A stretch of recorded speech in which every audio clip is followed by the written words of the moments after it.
The Liquid Shape Podcast with your host, Cody Perez. Welcome, everyone, to segment 2 of the Liquid Shape Podcast. I'm very excited for today's episode because I have a very long-time friend of mine who I've been tearing it up in the local Salem, Portland, Oregon scene here. His name is Tauren Blackman. Tauren Blackman, welcome to the Liquid Shape Podcast. Finally. Thanks, man. Thanks for having me. I'm stoked we're finally doing this. We've talked about it for a long time, and I've been listening to your episodes since your creation of it, and I've been enjoying it. So yeah, it's good to finally be on it now. Hell yeah. And I've been on your podcast, as Tauren is a former podcaster. He had Coming In Hot, and you ran that for about, 2 years or so, roughly 3 years? Yeah, I think maybe 2 at most. It was kind of short-lived, but we did a lot in that short amount of time, because I think we had for a while there, we had a guest a week for the majority of those 2 years.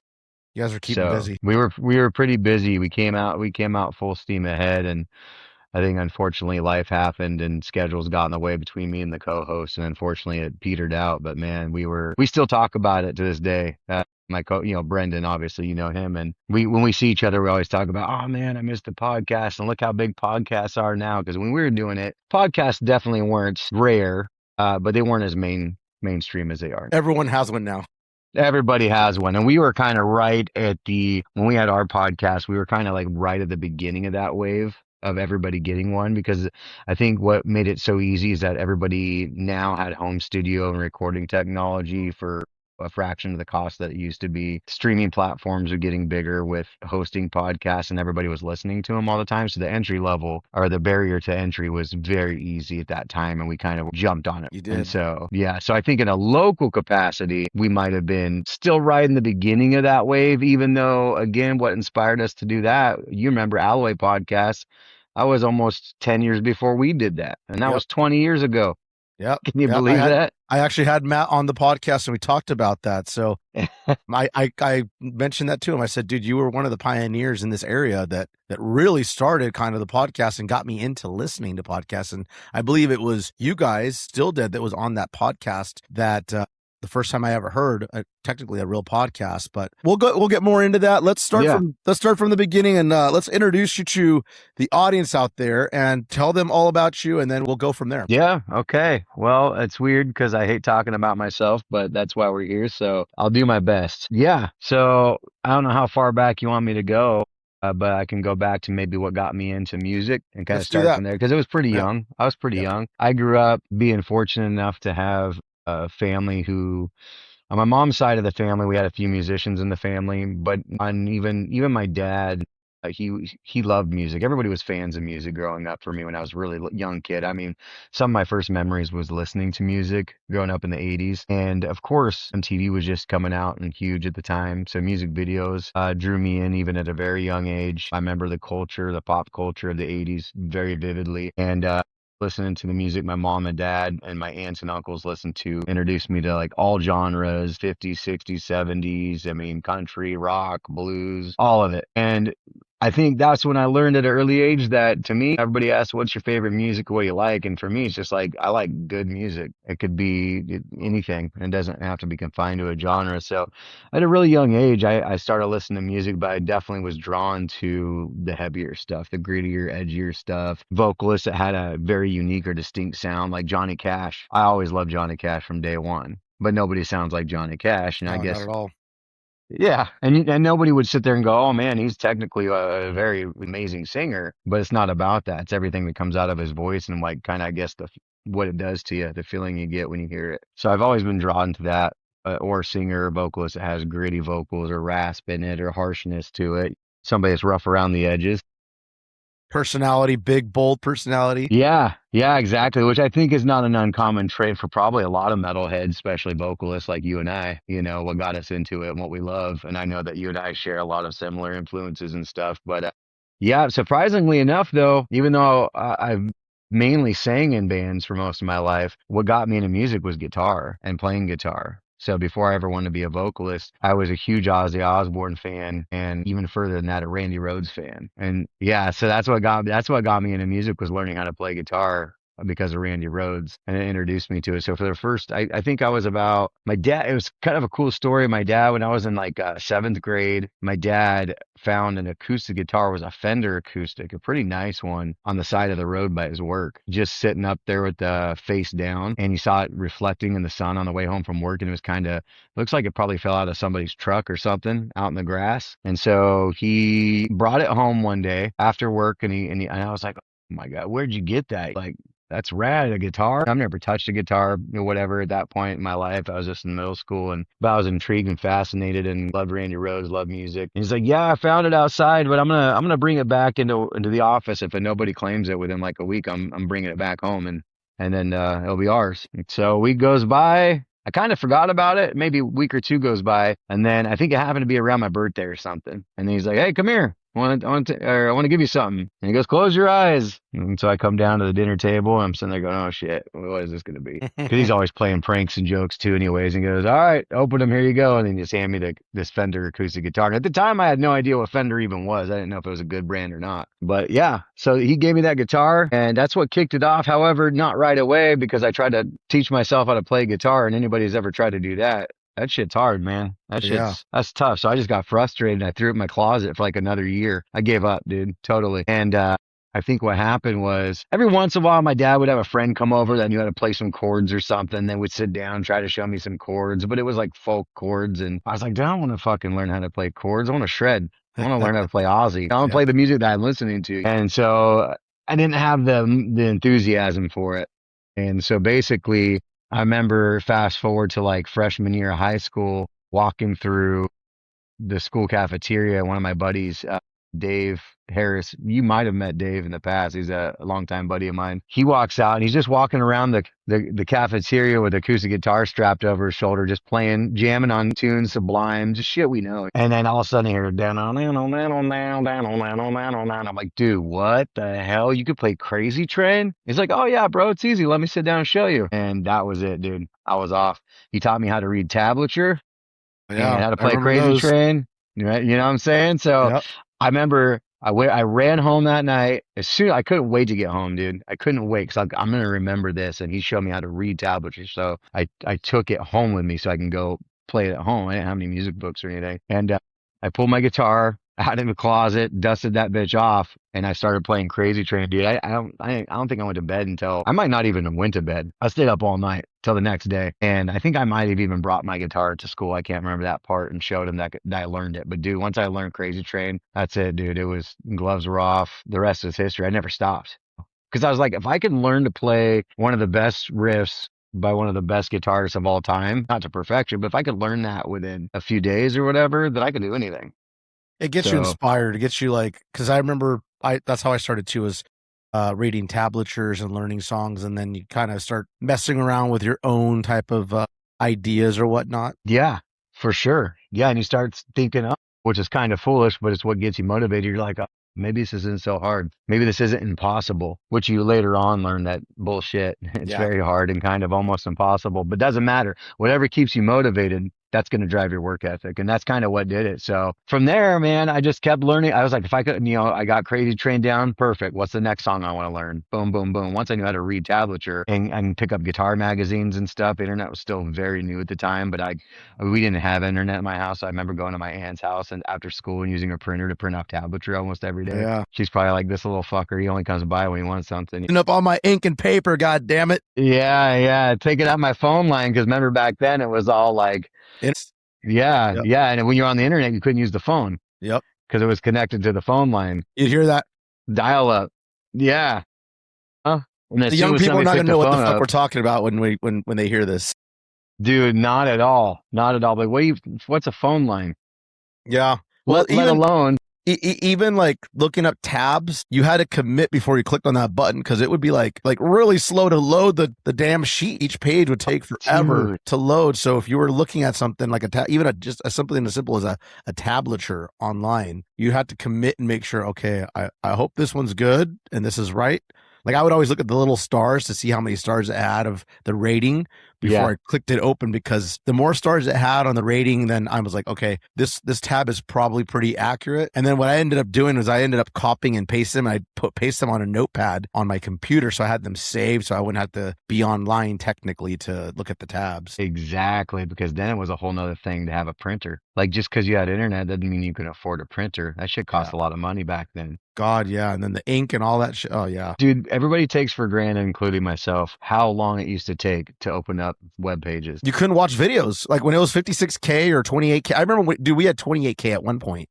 Yeah. The speed was 28K, and that was so slow. And then 56K was no better. Yeah. It was a little bit better, but you couldn't play videos. Like you had to go to the library to see a video. And even then, the quality of the video was crap. It was always like really pixelated. Pixelated as shit. Took forever to load. I mean, shit, even pictures took forever. If you were going to a site that had pictures on it, you knew you better buckle in because it's going to take a while. About 15 minutes to load. Yeah, dude. My gosh. So yeah, I mean, that was a thing. So I did the same thing that you did too. Notepad it so you could save it. Word text doc or Word doc, whatever you had for your word processor. But yeah, I mean that's how it started, man. And it happened fast. I ramped up. I got obsessed with it. And then after my freshman year, I moved from Molalla down to Salem because my dad always lived in Molalla. My mom always lived in Salem for most of my life, so I go back and forth for most of my life. I did most of my schooling in Molalla area, Malino, little tiny-ass hick towns at the time. And when I moved from Molalla after freshman year to my sophomore year in Salem, it was quite the culture shock and school size.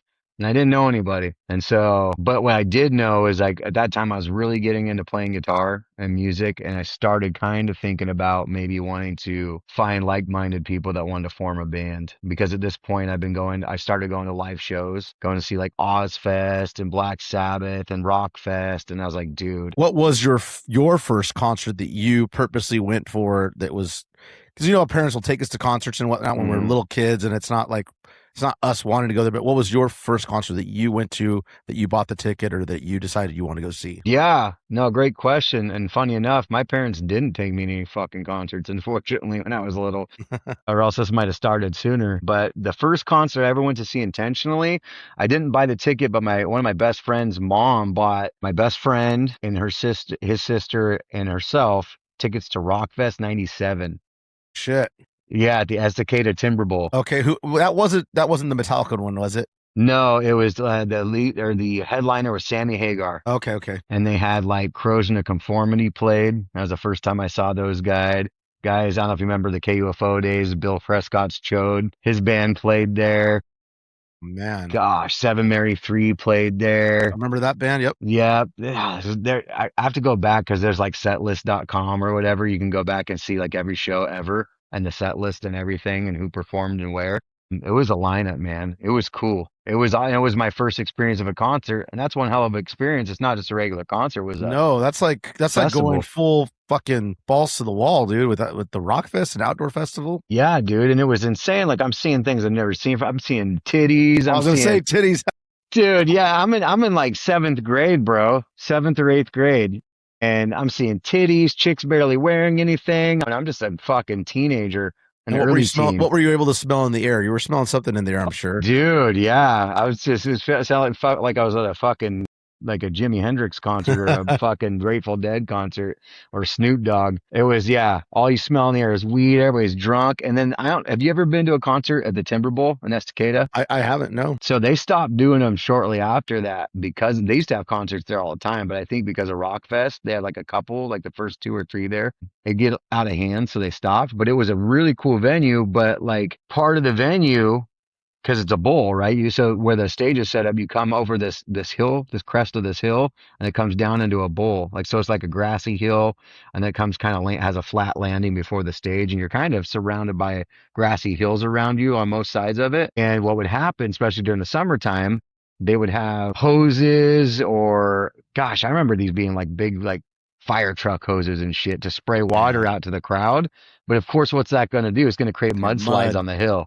And so people were just going fucking nuts, dude. Mudsliding down the hill, jumping fences, dude. Breaking legs and shit, probably. Breaking legs, doing Indian burns, dude, the whole 9 yards, man. It was Yeah, it was awesome. So that was my first show. I'm so lucky. That was my first show. My second show was Black Sabbath Reunion 99 at the Rose Garden at the time. Guess who was opening up? Pantera, dude, with Dimebag. And this is coming off of their like 101 Proof Great Southern Trendkill holy shit. album. And Incubus. And this was before Incubus was known or radio. This is off their like first album. I mean, they might have just come out or are coming out with their radio album, the one that we all know. Has like Pardon Me on it. But I missed Incubus because I didn't know who they were. I didn't know who they were. So I to this day I kick myself in the ass because that's an Incubus not many people get to see. Where was that show different. At? Rose Garden. Okay. Yeah, so I came in during Pantera, and so that was my gateway concert because that's what changed my direction from wanting to be a guitar player to being a vocalist. Because I saw Mr. Philip H. Anselmo himself, and the way that he talked to the crowd, I was like, nope, that's it. Yeah. That's it. That hands down, I want to be a vocalist of a metal band. And ever since then, dude, I didn't look back. That was it. So when I moved to Salem, I had like an agenda. I was like, I still play guitar to help maybe get my foot in the door to get a band going. But I was like, I want to sing too. Yeah. So that's what those are my first two concerts of all time. And then right after that was right into Ozzfest. Because I saw Ozzfest the same year that I saw the Black Sabbath reunion concert in 90. Dude. So you saw the Slipknot Ozzfest. Yep. The very first Ozzfest that they were at, they were playing second stage. Yeah. It was nuts, dude. It was nuts.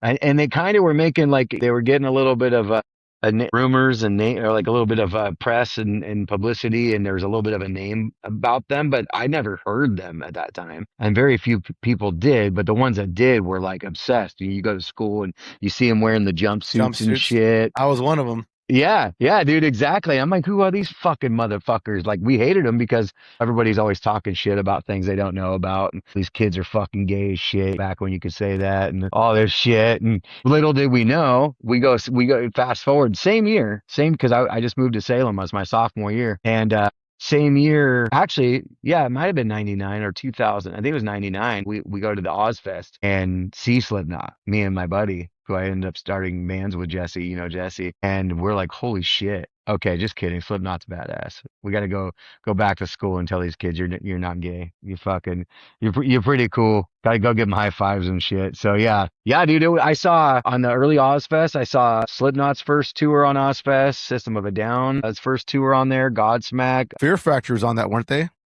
They were. Yep. They were on that one. Saw Fear Factory on there. I saw Disturbed's first time being on there. Damn. And that was the best. I've seen Disturbed a handful of times.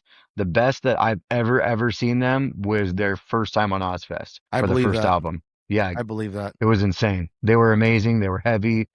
David Draymond's stage presence was amazing. It put you in that world. Like, it didn't seem, and at the time, nu metal was like at its peak, so it all fit. Nothing seemed corny and cheesy. It's easy to look back now and go, but it's like, dude, at the time you were there, that was the shit.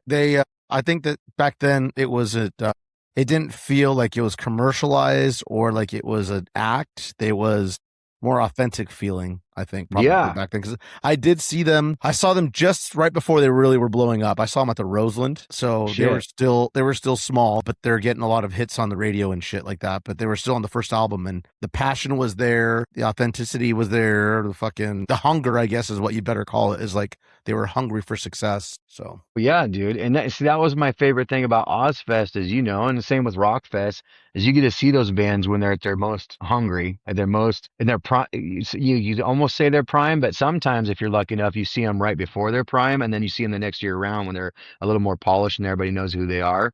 Yeah. And it's so cool to see that progress, that life cycle. Like, dude, I just saw these guys last year, and they're, now they're twice as good, and everybody knows who they are. Instead of being a hater, I'm always like, hell yeah, that's badass. I love seeing that too. Like when you see a band and you get to be the one that says, hey, I saw them before they even had a fucking album out. Like Mudvayne was that for me. I saw Mudvayne before they ever even had LD50 out yet. I saw them on tour with Slipknot and 1 Minute Silence at the Roseland. And that was in 2000. And then a couple months later, I saw him at the Rockfest in Portland at the Portland Meadows in 2000. And it was literally like a month before LD50 came out. So I saw him twice before LD50 came out. And each time they just blew my mind. I'm just like, whoa, this fucking band is going to be huge. I already know they are. And you could tell, huh? Yeah, you can tell. You could see the progress from when I saw them in May because I saw Mudvayne in May with Slipknot, and then I saw them again in July for the Rock Fest. And just that 2 months of them doing whatever they were doing touring, there was a huge difference as far as like their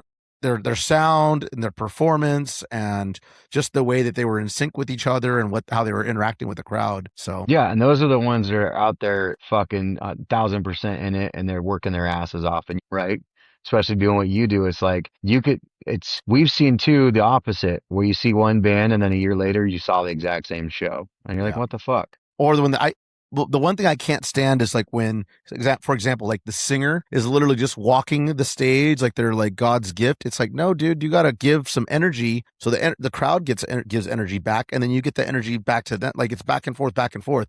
I can't stand it when, because I always think that when a singer is up on stage and they're just kind of like just walking the crowd, and especially if you're a younger band, like if you can move around, dude, move around, pop your head, jump, whatever, run around. If you're just walking around like you're the greatest gift God's put out to the world, I can't stand that shit. No, like, I don't. Hurt yourself a little bit, man. Like I want you to wake up sore tomorrow. You should wake up feeling sore because of how hard you rocked out. Especially in a hard rock or a heavy band or metal. Like it's all about the energy. And like I've heard the excuses or the different mindset of like, as a vocalist, the more we move around, the more it impacts our voice because then we're out of breath and the stamina and this and that. And I'm like, listen, of course, no shit. You're right. The science behind that all backs up. But for me personally, I would rather hear and watch a lead singer of one of my favorite bands exuding all their energy and taking more breaths or be a little breathy and getting all that energy from them than being perfect on every note and every pitch. And dude, if I want that, I'll go pop your CD or go stream you at home. Yep. We have that. This is a live show. Be a little breathy. Be a little out of key. Be rough, but bang your fucking ass off. Like, just get crazy. Like that, because that's going to get me way more excited than hearing you be completely like perfect set note for note. And I'm sure you're probably under that same school of thought. 100%. Because if I go see a show, give me a reason to leave my house. As it is, especially us getting older, like I'm looking for less reason. I'm staying at home more than I'm going out anymore. So you got to give me a good reason to get the fuck out of the house. Because if I get out of the house, that means that I'm looking for entertainment. I'm looking to see something I haven't seen. I'm looking to leave the show like, holy shit, that was badass. If I leave and I'm like, I could have watched it on YouTube and I would have gotten the same feeling out of it, then what the fuck? Why'd you leave? Why'd I leave to pay $40 for parking, gas to get there, an NA that probably is going to cost me $12, food, all that shit, like in the ticket price? Like, why am I going to do all that to myself if you're just going to be exactly like you are on the CD or on the music video that I just saw? No, for sure. Like every time I talk to a friend or a person that's like, oh man, I saw this band, they sound just like they do on CD, I immediately hesitate for a second. I'm like, wait a second. That's probably not a good thing. Unless, and don't get me wrong, unless you meant I saw them, they sounded as good as they do on CD, but they put on a hell of a show. Because those are two different things usually. Very and different. I would rather see the hell of a show live than they sounded like the CD live, personally. Like the album or whatever. Like that's why I always tell people, like when people bitch to me about one of my favorite performing artists, which we're going to go see later, Rob Zombie, right? Yep. Got my tickets yesterday, actually. I just saw that, dude. I just saw online, you know how like when you do whatever your activity is online with your friends, it'll tell you so-and-so is going to this concert or whatever. I saw that and I go, hell yeah, dude. I'm glad he did. I knew he would. It's going to be a party. We're all going to party on the lawn. But yeah, case about Rob Zombie. And yeah, I think you agree and probably know this as well, is like, he's one of the more breathier vocalists in metal. But the dude's fucking running back and forth on stage. So he's purposely omitting certain parts of his lyrics or vocals so that he can run and perform for you. And the parts that are coming out sound like Rob Zombie. So it's awesome. There's nothing wrong with that. And other people are like, oh my God, he like cut out all these words and these lyrics and these parts of the songs. I wanted to hear those. I'm like, dude, but he's fucking jumping up and down and running around in his 50s, dude. Go fuck yourself. Yeah, exactly. Not only that, but you're probably hearing the crowd also sing it anyways, which that kind of amps me up too. If I'm in the crowd and I hear the crowd singing just as loud as the singer on stage or louder, that gets me amped up because I know that there's some fucking shit going on here. There's some energy here that you can't experience from your fucking couch at home. You know what I mean? No. No, and he has that energetic style that's meant for doing that. His music is perfectly meant for being able to pull the mic away for a second, aim it towards the crowd, and have the crowd fill in the gaps. Like that's his music is designed almost for that in a way. Like you could easily argue that because it still sounds badass. He's Yep. got some anthems and some bangers and some songs where you're not sitting down wanting to fucking go grab a glass of wine and fucking like, what I like about this one is how he hits the scale in the high E range, like whatever the fuck. Yeah, Yeah. no, it's about fucking energy, dude. And I think you and I both probably can agree with that. 100%. So, back to what we were doing, because I know this is probably going to happen a lot with us because we both have that ADHD going in us hard. Oh yeah, dude. We'll go off on some tangents. So, do you remember, like, so you started, you saw the Pantera show, you realized that you want to be a vocalist. Do you remember when you first started your band, or the first band you started, and how that all went about, what you were doing back then versus what, obviously happens now with bands and how you promote and how you play shows, all that shit. Let's hear about that. Yeah, for sure. So basically how the band thing started, which was not long after seeing that Pantera Sabbath show, it was probably later 99, early 2000. I was in art class in high school and I met Jesse Lingo, who, later on became one of my best friends, and we made a lot of music and bands together. But in art class, he met me, and we met each other in art class. He hated me, but I was like fascinated with him. Like, this guy seems so fucking cool. I mean, his nickname was the Devil, for Christ's sake. Like, he would wear the camo cutoff shorts, an Ozzy Osbourne hockey jersey that said like Ozman Cometh. He had a backwards Pantera hat with metal devil horns on it, like spikes, long hair, dyed. And I was like, chain wallet. I was like, holy shit, dude. This guy looks like he just came from the Pantera show. Like he's probably Dime's roadie. And here I am just thinking about getting chicks. I'm wearing like khaki fucking cargo pants and a yellow Quicksilver shirt and fucking K-Swisses and like spiky blonde tip dyed hair. And I'm like, but I was a metalhead still. Yeah. But no one would have ever guessed by the way I looked. So he immediately just looked at me once and was like, well, who's this fucking preppy ass bitch? Who's this poser? Exactly. He's like, why is this guy trying to come over and sit next to me at the table and do art? And so I kind of forced myself on him because he always has Discman with him. So I always listening to music. And me, I'm fucking, hey, what you listen to? Tapping on what you listen to. I like your shirt, dude. I'm fucking a huge Ozzy. I mean, that's what it was for me when I saw him wear his Ozzy hockey jersey. I'm like the biggest Ozzy fan alive, especially in school, dude. Ozzy was not cool at our age in school. No, hell no. No kids either. If they did know he was, it was only because their parents and they called him butt rock and just make fun of you. He wasn't definitely the popular artist of our time, even in the metal world. And so when I saw he was into Ozzy, that kind of kicked the conversation off, and he had a Pantera hat on. I was like, dude, I just got done watching Pantera. He's like, bullshit. He didn't believe me on anything. And so we started going down I think he started quizzing me a little bit on my knowledge, and we realized, oh, fuck, okay. This kid knows what he's talking about. He's the real deal. Yeah, dude. He knows what albums are which and all this shit, and he's went to concerts. So he eventually gave me a chance, and we became friends that way through art class, and we both realized we like drawing the same type of shit. And through there, he was like, oh, yeah, I play guitar. And I was like, well, fuck, me too. I'm like, you in a band? He was like, I tried to get some little thing going for a second. Didn't work out, but I know a couple people. And I'm like, dude, let's do it. Let's get together. It was just two guitar players trying to get together and find members to complete the band. And so we eventually, we would hang out all the time, almost daily, once we realized that we didn't want to kill each other. He didn't want to kill me, really. And we started hanging out almost every day. And eventually I got kicked out of my house. And so I was at his house like every day because I had nowhere else to go, dude. I was living in my van and shit. And his mom found out, and his mom's like, what? You're living in your van? Like, you're 16 years old. What the hell are you talking about? Like, you can stay here as long as you want. So by doing that, man, dude, we're just going to play music the whole time. We're going to go to his garage. We're going to write. We're going to play guitar. We're going to listen to music. And we're going to go skip school every day and try to find a band and put together a band. And that's what we did every day. His mom would not be cool with the school skipping part. So we'd just get my van. We'd drive to North Salem. We'd park it in front of the school, hop in the back. There's a little mattress I got back there. We just fucking. Mike, hold on. Do you have a picture of the van? We gotta put a picture of the van on this. Dude, I don't have a picture of my actual van handy, but I could get one. If you Googled it, it was a 1976 Chevy van, dude. What color? Baby blue. Oh my. Baby blue, no windows on the side. With a mattress in the back, dude. Come on. That's horrible.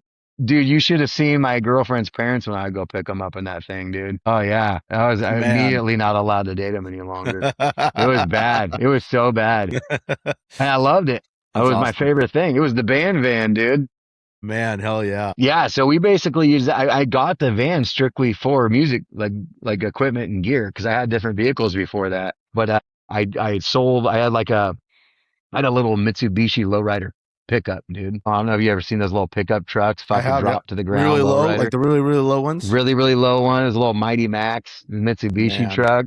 It was all lowered to the ground. I thought it was cool for sure, but it's like I can't haul gear around in it because it was such a pain in the ass to drive. Low profile wheels. It didn't have a canopy on it. None of that shit. So yeah. So I sold it because it was having problems anyways, and I got a good deal on a Chevy van. And this thing was totally Chimo to the max, dude. Fucking free candy signs. Fucking came with it. Fucking all this shit. No windows. No curtains? You had the curtains on it? No, dude. Actually, you know what? At some point, I think I might have put curtains because it did. The only two windows it had other than the passenger and driver's window was the ones in the very back.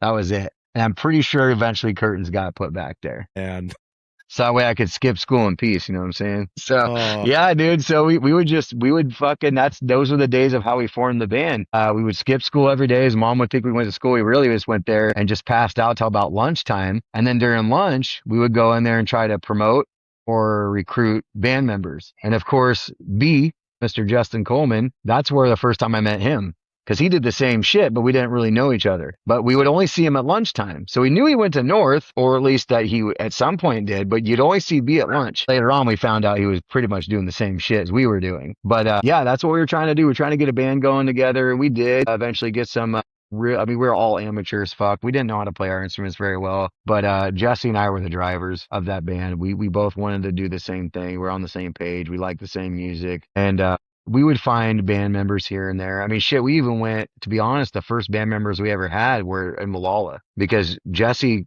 didn't, the people he knew didn't work out in Salem. So I was like, well, I do know some people from my old school, Malala, that I heard are playing music now and instruments. Let's go try to see if they're down. So we used to drive to Malala for practice like every other day or bring them back to our place or go to their place. That's commitment right there. Dude, yeah, it was insane. It was. And that's how yeah, because I was still working part-time at the time. So I was working just to be able to pay for gas and band gear, really, and to make sure I can go pick up and drop off band members to have them come play with us. So yeah, dude, it was quite the rough start in the beginning, but where things really took off for us, the first iteration of our band, that band right there, we had a couple names, like I think Crimson Red was the first name of that band, and when it was just me and Jesse trying to hire other people, which of course we were in art class, so I got it by looking at a name of a colored pencil, turned into Purgatory after that. So our very first show that we ever played was at the Governor's Cup downtown Salem. The flyer, we were Purgatory back then. And I think I told you the other day when we were out getting some food that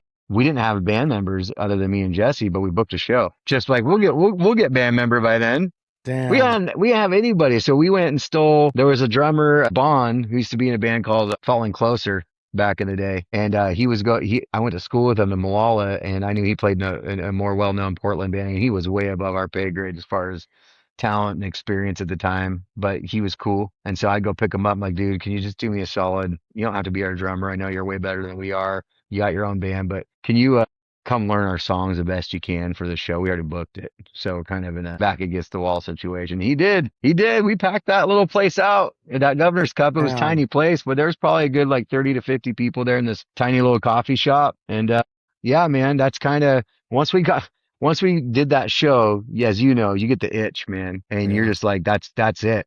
We got to get serious now. Like, we got to like really do this. We got to learn our instruments. We got to learn how to sing. We need to find people that know how to play. And so through trial and error and trying different people out, we eventually, me and Jesse, in our neighborhood that we lived in, we lived by a few other people that played music who ended up becoming good friends of ours, band members. Shit, one of them's your band member right now, Mr. Justin Coleman. They would, Rommel and were best friends, and they lived in a close by neighborhood.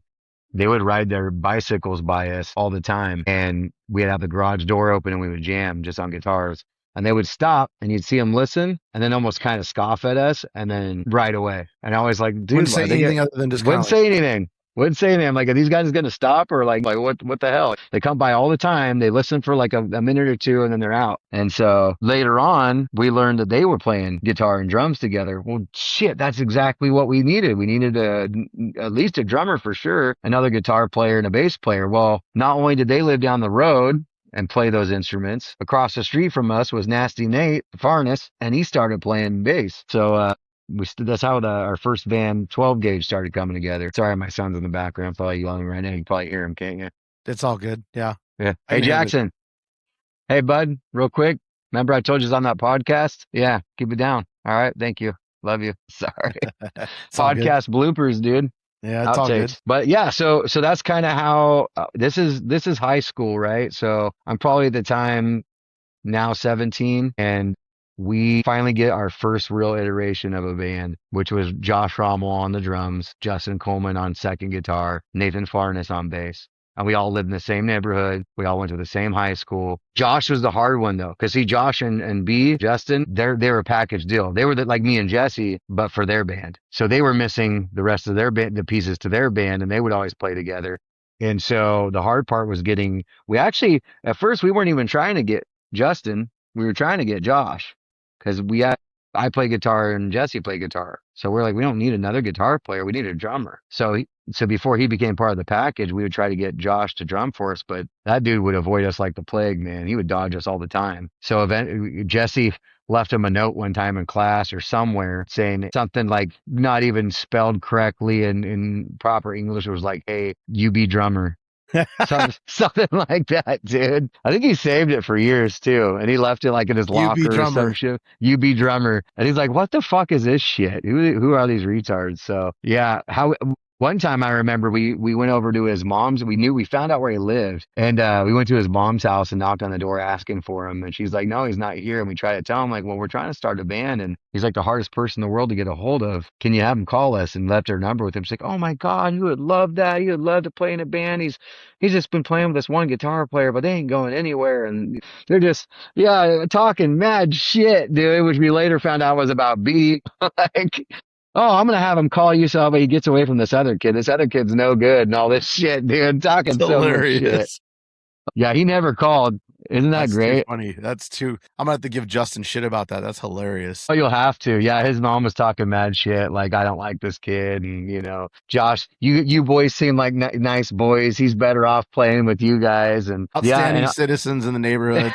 Right? My gosh, we must have had her fooled pretty good. We probably put on like our dressed in our Sunday's best or some shit when we went over there so we could sell ourselves. Probably a Bible salesman or something. And, oh, dude, it was great. Yeah, so what eventually got Rommel to say yes, he never really wanted to at all, but he realized that with him and B, they weren't playing shows because they couldn't get the members. And he saw that we were booking shows. Even though we weren't good, at least we were playing shows. And he was like, I want to play shows. So he agreed to come and learn our music enough to play shows. And that pissed B off really bad because he basically was cheating on their arrangement. He's like, you're leaving me to go play shows, but now what am I going to do by myself? So long story short, when we saw how good of a guitar player B was, we adopted him into the band. And honestly, at first with 12 Gauge, it was 3 guitar players because I didn't want to give it up. I wrote most of the music up into that point, most of the guitar, at least half of it. And so it was me, Jesse, B playing guitar. And I'm like, after a while, we had a handful of practices that way. I don't know if we ever played it. We might have even played a show. I can't remember if we ever did with me on guitar fully, other than a song or two. But I quickly realized, I was like, dude, B's such a good guitar player. What am I even doing? And I knew I wanted to focus more on being a front man and having stage presence and not being trapped behind the mic and the guitar. So that's kind of what kicked off the music thing for me. And this is probably, again, we're about 17 years old. I'm like the oldest in the band, 17, almost 18. And that was 12 Gauge. And then we started playing locally and getting a little bit of a name for ourselves around town, Salem. I was going to say, I did see you guys as 12 Gauge at the Thrills in the Hills, the first one that I saw you guys at, which you guys were 12 Gauge at that point. It's the one where you guys were all, by the end of the night, you guys were plastered. I think someone was a couple people were on the ground towards the end of the night. But I remember I was still in high school. I think I might have been I was either a junior or a senior when I saw you guys. And I didn't know who you guys were at that point. I just saw that you guys were playing. You guys were heavy.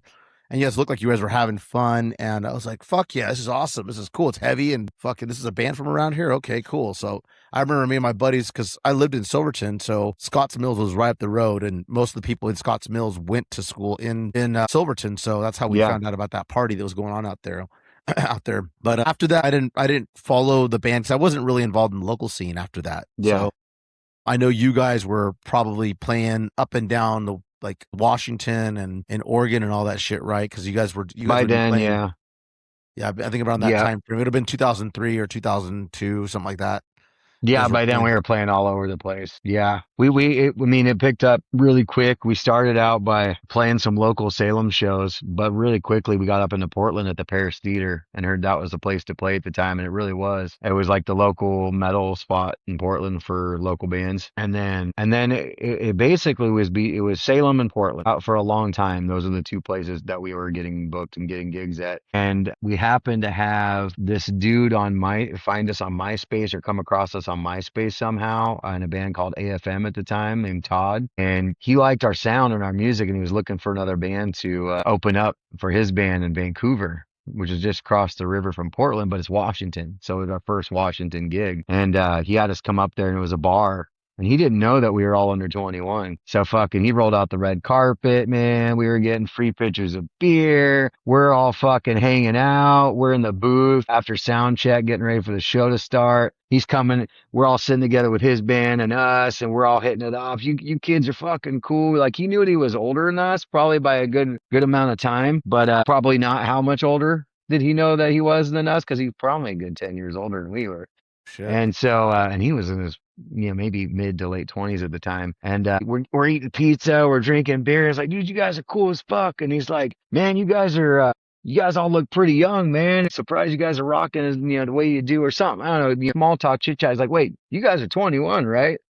And we're all looking around, right? We're all smiling. It's like, you don't fucking kid me right now. He's like, you guys aren't 21? Who's not 21 in here? We all keep looking around quietly.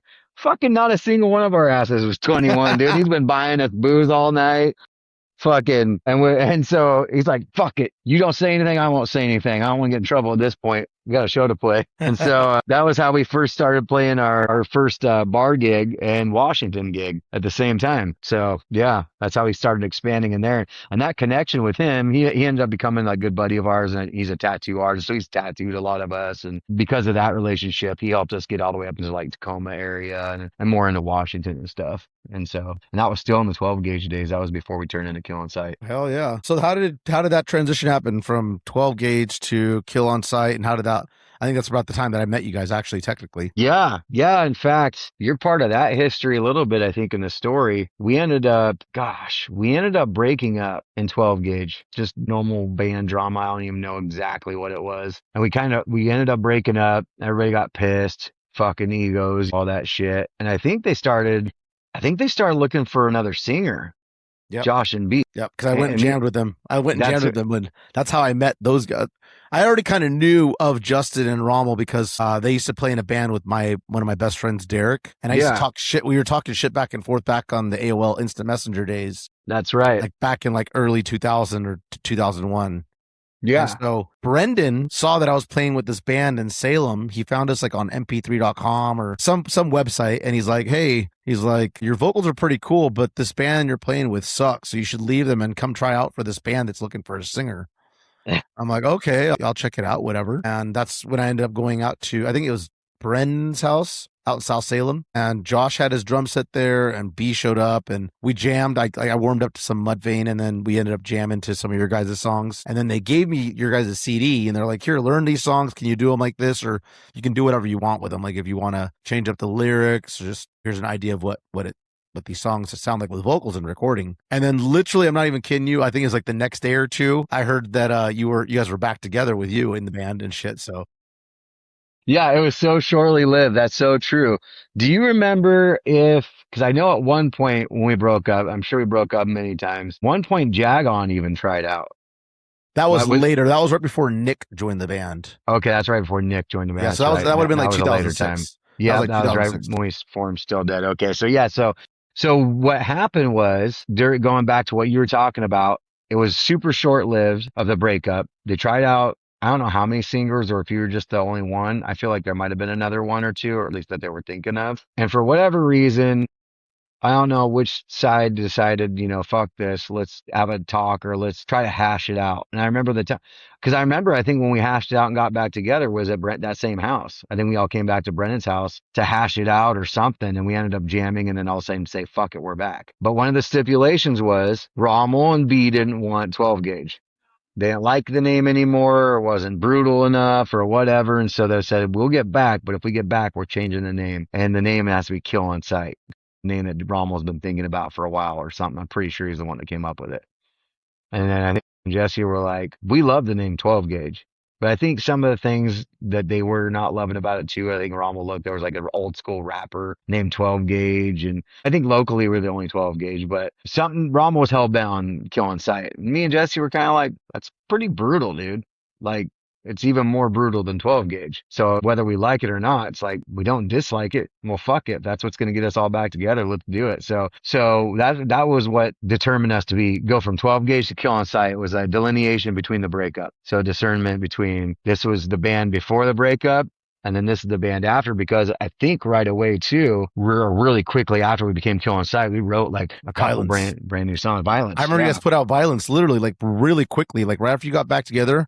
Next thing you know, I heard Violence it was like on MySpace or whatever. And I was like, holy shit, like this is fucking badass. That's right. Yep, it was Violence, because I think that maybe B had the riff or something like that. And that's what I think actually that song is kind of what helped get us back together, because we all realized how badass it was. And they're like, well, we've been jamming on this. And I think me and Jesse were like, oh, shit, we need to get up on that.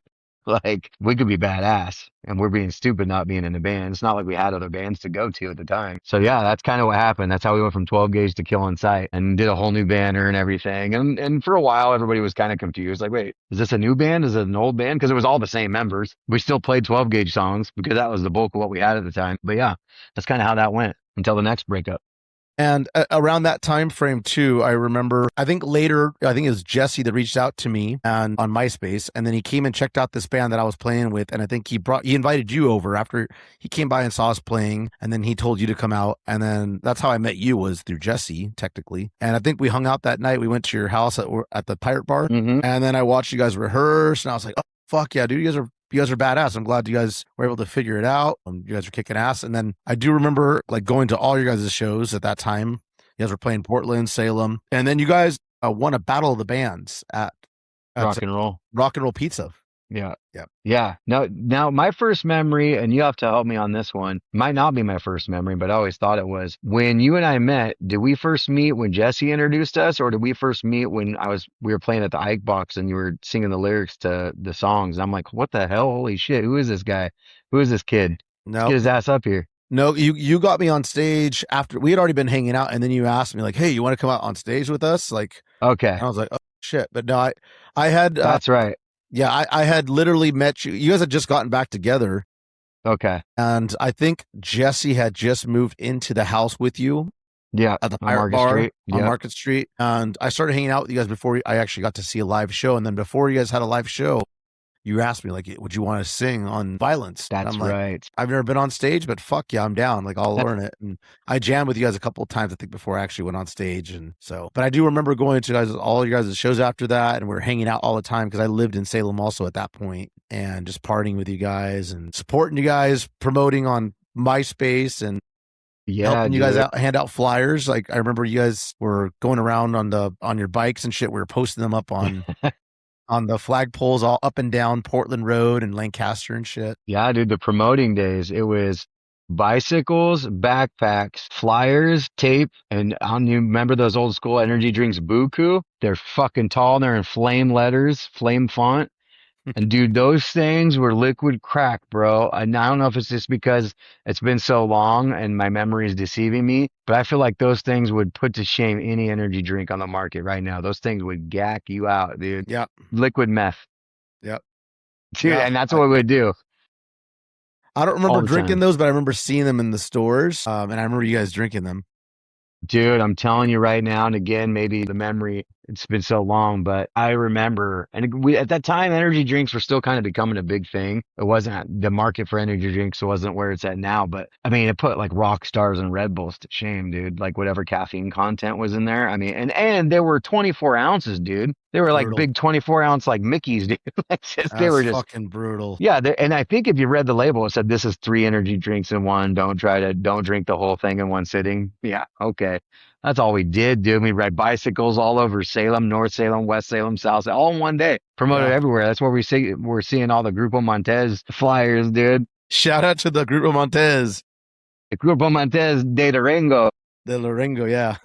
God, those are the days, man. Yeah, those are the good old days. That's where you and I kind of started. That's where our friendship and kicked in, and Yeah, now it's been how many years? Shit. we were partying, and I was going on stage with you guys, and I remember riding in the back of the fucking U-Haul, like and this is in the back of not like a U-Haul van. This is like the actual U-Haul trailer that's got the two drivers or the driver's seat and the passenger seat, and then it's cut off, and then it's got the box in the back. Yep. We would get in the back of that thing and pack us all in there, and we'd all drive up to Portland and with the gear moving around, with the gear moving around in the dark, drinking beers and having to piss, dude. I remember like we'd have to piss in cans and shit. Like, and there's guys and girls in this motherfucker. Yeah, it was never just all dudes or all chicks. It was always co-ed in the back of that motherfucker because it was everybody that didn't have a ride or didn't drive wanting to go to the show. It just made it easier to pack out the houses if we got all in one car and we were heading up there. It's one thing you guys didn't do, and I'll give you shit for this now as an adult. I don't think about it now, but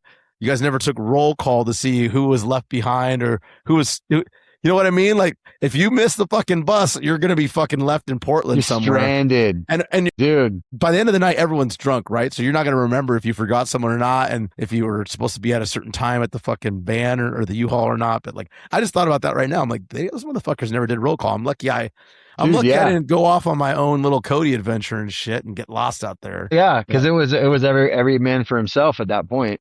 Yeah. Once you get to the venue, it's every man for themselves, and you get fucked up and forget where the van is or what times to go. I mean, yeah, that train was out leaving town, dude. So you guys won the Battle of the Bands there, and what did that got? You guys got an opening slot for someone, I believe. Yeah, I think the very first opener that we won was Head PE.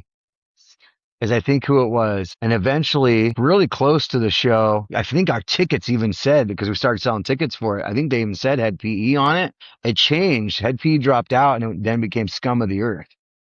Shit. Which is Riggs, Rob Zombie's guitar player, Riggs. It's his band, which sounds like Rob Zombie, White Zombie, almost to the point where I was like, wait a second.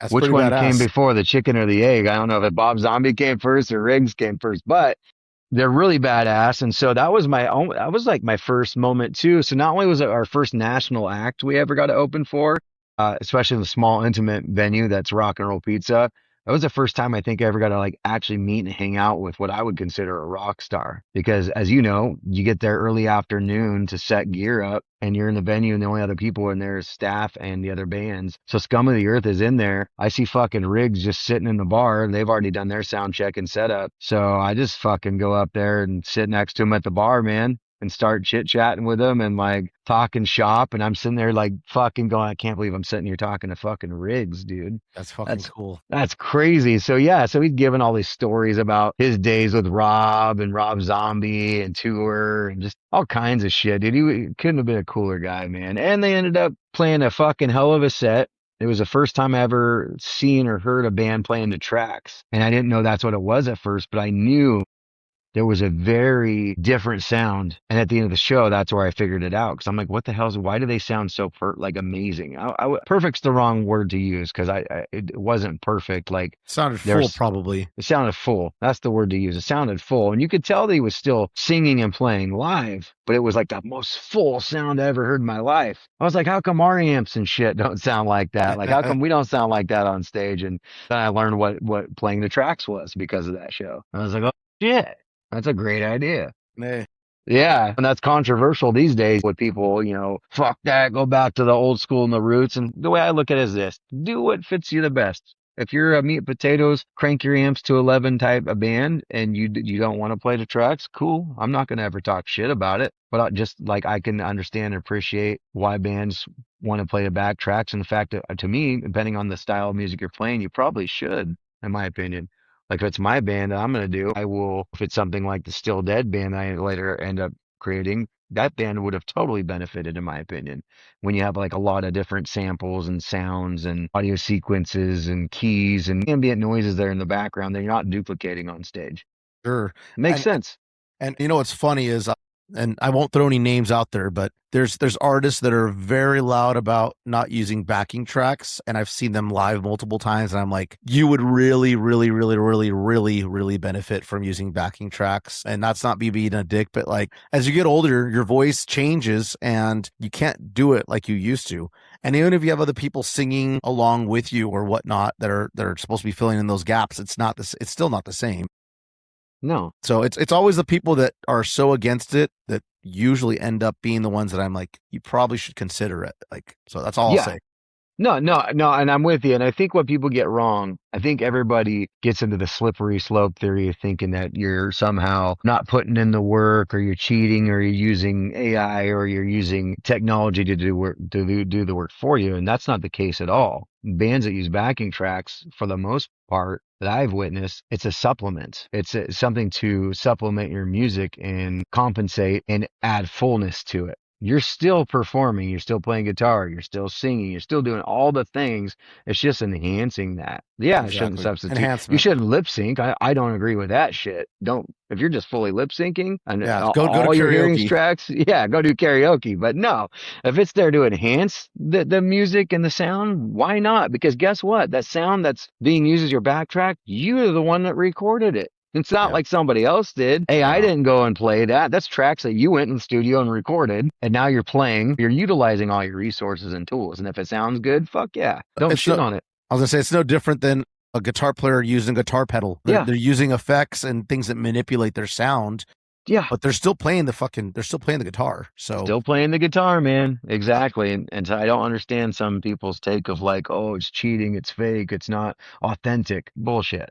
I think a lot of it stems from there's the hard-headed musicians that are so against it that they talk shit about it, and then people that are not musicians whatsoever and don't understand how live sound works and how bands work and all that, they take it from those guys and they're like, yeah, he says it's cheating. Okay, yeah, I hate backing tracks, or I hate this and that. It's like, you don't even know what the fuck that even means or what it really is or how it really works. So no, just leave this to the musicians to argue about. If you want to come to the show, you come to the show and enjoy it. If you don't, then stay at home, whatever. For sure. I think that's the first rule, is that non-musicians should probably be excluded from those arguments because they don't know what the fuck they're talking about. Exactly. So you guys opened up also, I believe, for like 36 Crazy Fists. You guys opened up for Byzantine. You guys opened up for a number of national acts, right? Yeah. So at that point in rock and roll, we're talking probably 2004, 2005-ish, Killing Sight. We won the Battle of the Bands. We started making a name for ourselves. The owner of the venue, Will, he started recognizing us because of that, and we all got along. So I think that helped too. So I think it was two things. I don't think we were like the best fucking local metal band that they ever saw walk through the doors, as much as it was that we had a good attitude. We were positive dudes. We weren't the shit talking band. We welcomed everybody. Like, we got along with our approach and take was like treat everybody like one of the homies and with open arms, and we're all here to have a good time together. We weren't elitists.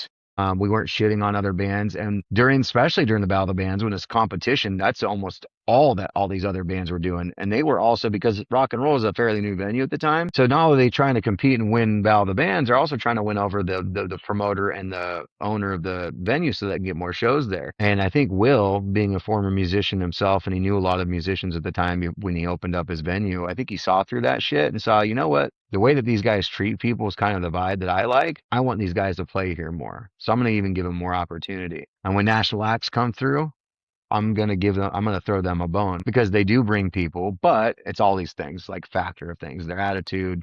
They are a good live band. They did win the Battle of the Bands, but they're just fucking cool homie dudes. And so then we started being able to open up and making friends with a lot of bands. So the word was getting out. We were networking a lot because of our attitude, I think, and the way we were coming off. And we weren't perceived really well by a lot of the other local Portland bands at first, because we're from Salem. And that automatically was a chink in the armor to them. Like, what are these guys doing coming up here into Portland and at our turf? That kind of attitude. I won't name names, but there's a few of them that I'm friends with now. Yeah, and I know. Yep. Sorry, I'm plugging my computer in. Is getting a little battery here? I thought it was plugged in the whole time. But yeah, so that's where we started getting getting the accommodations to start opening up for national acts. Will started throwing us national acts. Other bands who were kind of known, like a lot of Falling Closer.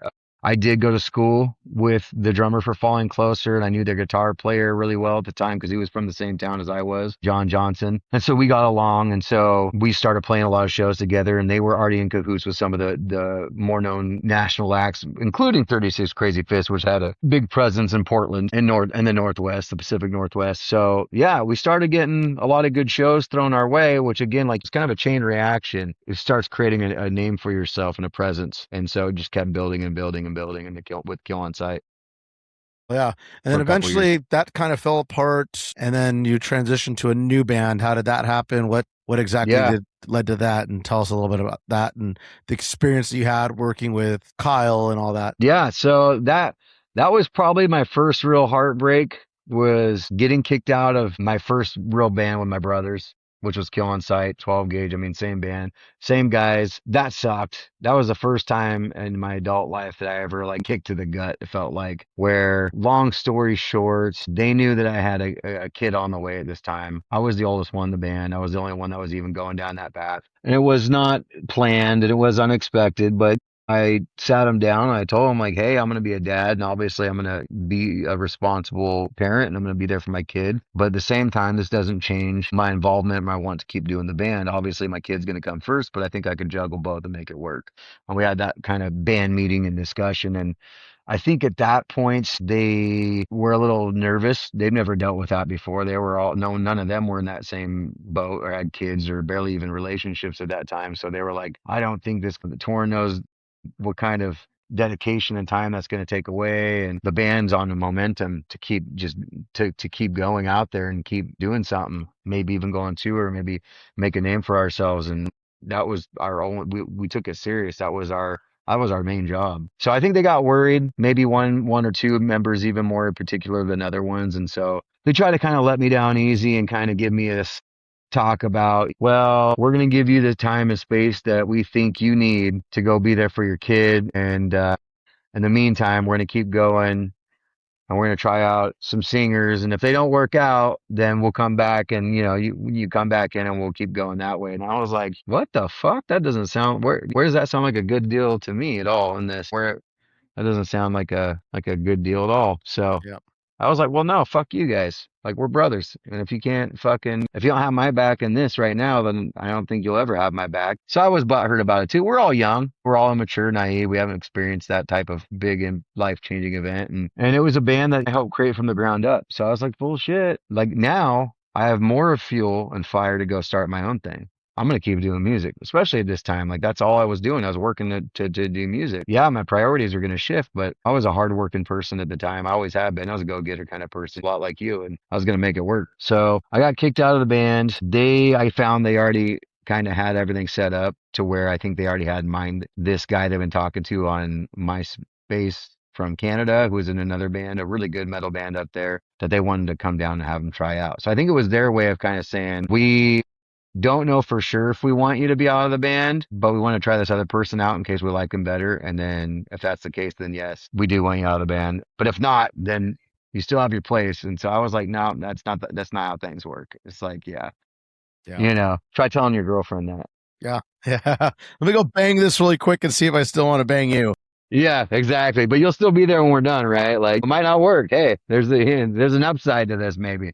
So yeah, and that's exactly how it felt to me. It's like, you guys can all go fuck yourself. And so yeah, so then I was like, okay, well, now I need to get in the band. Like, and at this point, I remember B, before he came into join, because B was on and off in 12 Gauge a few times, and then he went to go play with Kyle Castronovo, which, if for anybody on here that doesn't know, he's the son of Dean Castronovo, the drummer for Journey, and he lived locally as well, and he's a hell of a drummer. He was a lot younger than we are, but he would hang out. He would go to our shows too. Like, I think he really looked up to us as friends and mentors, but also in the musician world. But he was amazing. I mean, the apple doesn't fall far from the tree with Kyle. I know you know that. And so I knew that Kyle wasn't in a band at the time. And funny enough, Jesse, who I think was one of the main culprits and advocates for kicking me out of the band, and supposedly my best friend at the time, he was, after I was gone, and he tried it out with this new singer from Canada. I think he realized, oh shit, this is not the same, or not what I wanted. Maybe I didn't think it would be like this. So he left and he hit me up. And he was like, "Hey man, I'm sorry, it didn't feel right. I don't want to continue with the Kill on Sight thing without you, but obviously I want to keep playing music. What are you gonna do, or what should we do? Should we start a band?" And I was like, "Dude,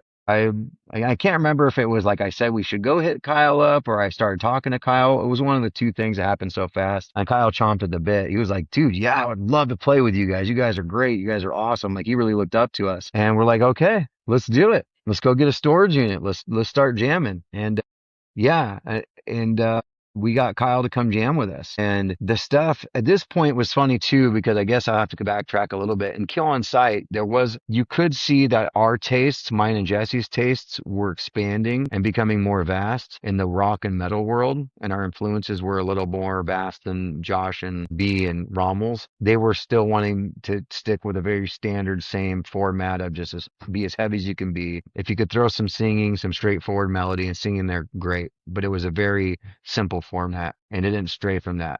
Jesse and I were listening to bands like American Head Charge. We were huge fans of Rob Zombie, bands like Faith No More, Static X, bands that didn't sound like we did in Kill on Sight, but we're like, wow, we can kind of explore that if we want to. Mudvayne, right? Like, so we loved the weird, chaotic, experimental vibe that some of those bands brought to the table. And we're like, well, shit. Jesse was like, in my songwriting and my riff writing, let's maybe fuck with that a little bit. And me as a vocalist, I was like, yeah, I've always kind of wanted to experiment a little bit too, but I didn't have the freedom in Kill on Sight. It wasn't that type of band, and I knew it wouldn't go over well with the band members, so I never tried to. So it was really cool. It was a real freeing feeling to jam unapologetic, and whatever came to my mind or just spewed out of me, we could roll with it and try. And that's what helped us create a band we called Still Dead with Kyle Castronovo. Well, no, Still Dead to Us Part to start with. That's true. Shit. Yeah. As you saw I'm from those oldies. I remember the first pictures you guys took, and it was Still Dead to Us Part. That's right. I believe we played our first show with you as well. We played the same show together. Was it the I had a different band. Yeah, I had a different band at the time. I forget which one it was exactly. I'm pretty sure it was the band that I had with Josh Russell and Josh. Was it In Vain? No, it was the one after that. Okay. What was that one called? Hate is a Virtue. Hate is a Virtue. That's right. So it was Hate is a Virtue. It was Still Dead to Us Part 6, and I want to see Strenuous at the Ike Box. At the Ike Box. That was your guys' first show. We played it all together at the Ike Box. That is so true. I'm so glad you brought that up. And it was Still Dead to Us Part, because we were trying to come up with band names. Jesse suggested, instead of Till Death Do Us Part, what about Still Dead Do Us Part? And I thought it was the coolest thing. It was unique. It was original. And I remember we booked that show at the Ike Box, and I don't know if we jumped on it or if we helped book it. I feel like I started it. I booked the show. You booked the headline. Yeah, I got 6 to headline, and I asked you guys to be on it. I think you guys opened it up. Yeah. And then because you guys were brand new. And then new, dude. And then we played after you guys, and then it was Strenuous, and then it was 6 that headlined. That's so true. That's right. You did ask us to play. And the funny thing was, that's where I was going with this, is that we had only been a band for like 3 or 4 weeks. Literally, dude. I've never done that in my entire life. Booked a show on such a short notice with a brand new band. I mean, I think we only had 4 songs. And the show was packed. We packed that fucking Ike Box. Dude, that is right. That show was packed as fuck. We only had a few songs, of like 4 songs, 5 songs. And yeah, I mean, again, we only jammed for like 3 or 4 weeks. And when I say 3 or 4 weeks, it wasn't 3 or 4 weeks every day. It was like once a week, twice a week, maybe. So we only jammed like 4 times, really.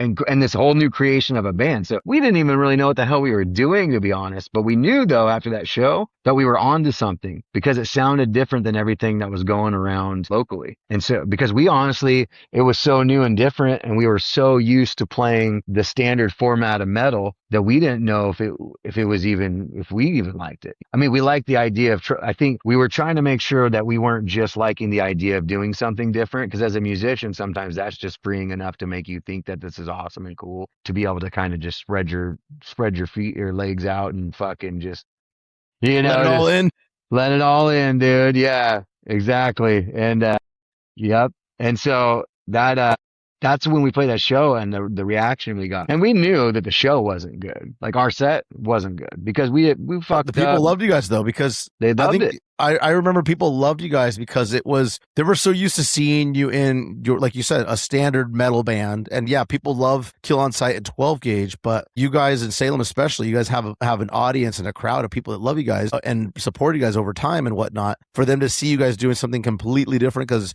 even the look you guys did on stage was different than what you guys had done in 12 gauge Kill on Sight. The sound was different. And it was the first time I think other people had seen you guys playing with other people other than Rommel and B and Nate. So they were seeing something. I think people got excited the fact that they were seeing something grow or at the beginning stages and being a part of that. Yeah. And I believe you guys had some stage props as well. Yeah. And people love that shit. Cause I remember, I think it said "Still Dead" to us part. You guys had something that with letters on it. And I remember you guys were standing on some boxes or some shit like that. Yeah, So, we went all out because we introduced, that was another part of the freedom, was that we brought thematic elements to it. We brought stage clothing, we brought makeup, we brought stage props. We built boxes to stand on, the ego boxes.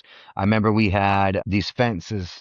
yep. These We ended up fence getting them. You guys facades. gave them to us. When I don't know if it was you or no, Kyle gave them to us. We called them the baby gravies. I don't know why we called The them that. baby gravies, the yeah, 'cause baby they had like gravies. heads and shit, like Halloween. So that was the one thing that was cool. So Kyle, he basically had Dad's credit card, and we would go to the Halloween store and shit, and these. Because yeah, I think it was probably around fall, and I remember we went and bought. Kyle already kind of collected that type of shit, horror and dolls and Halloween memorabilia, and so we went and we fucking spent tons of money because we had the show coming up on like different Halloween decor that we thought we could use as stage props. I remember us impaling on the fence posts and shit, like these different heads and stuff, and hanging them from chains. And we wanted to make it look like a fucking graveyard scene or a horror scene on stage. That was our idea.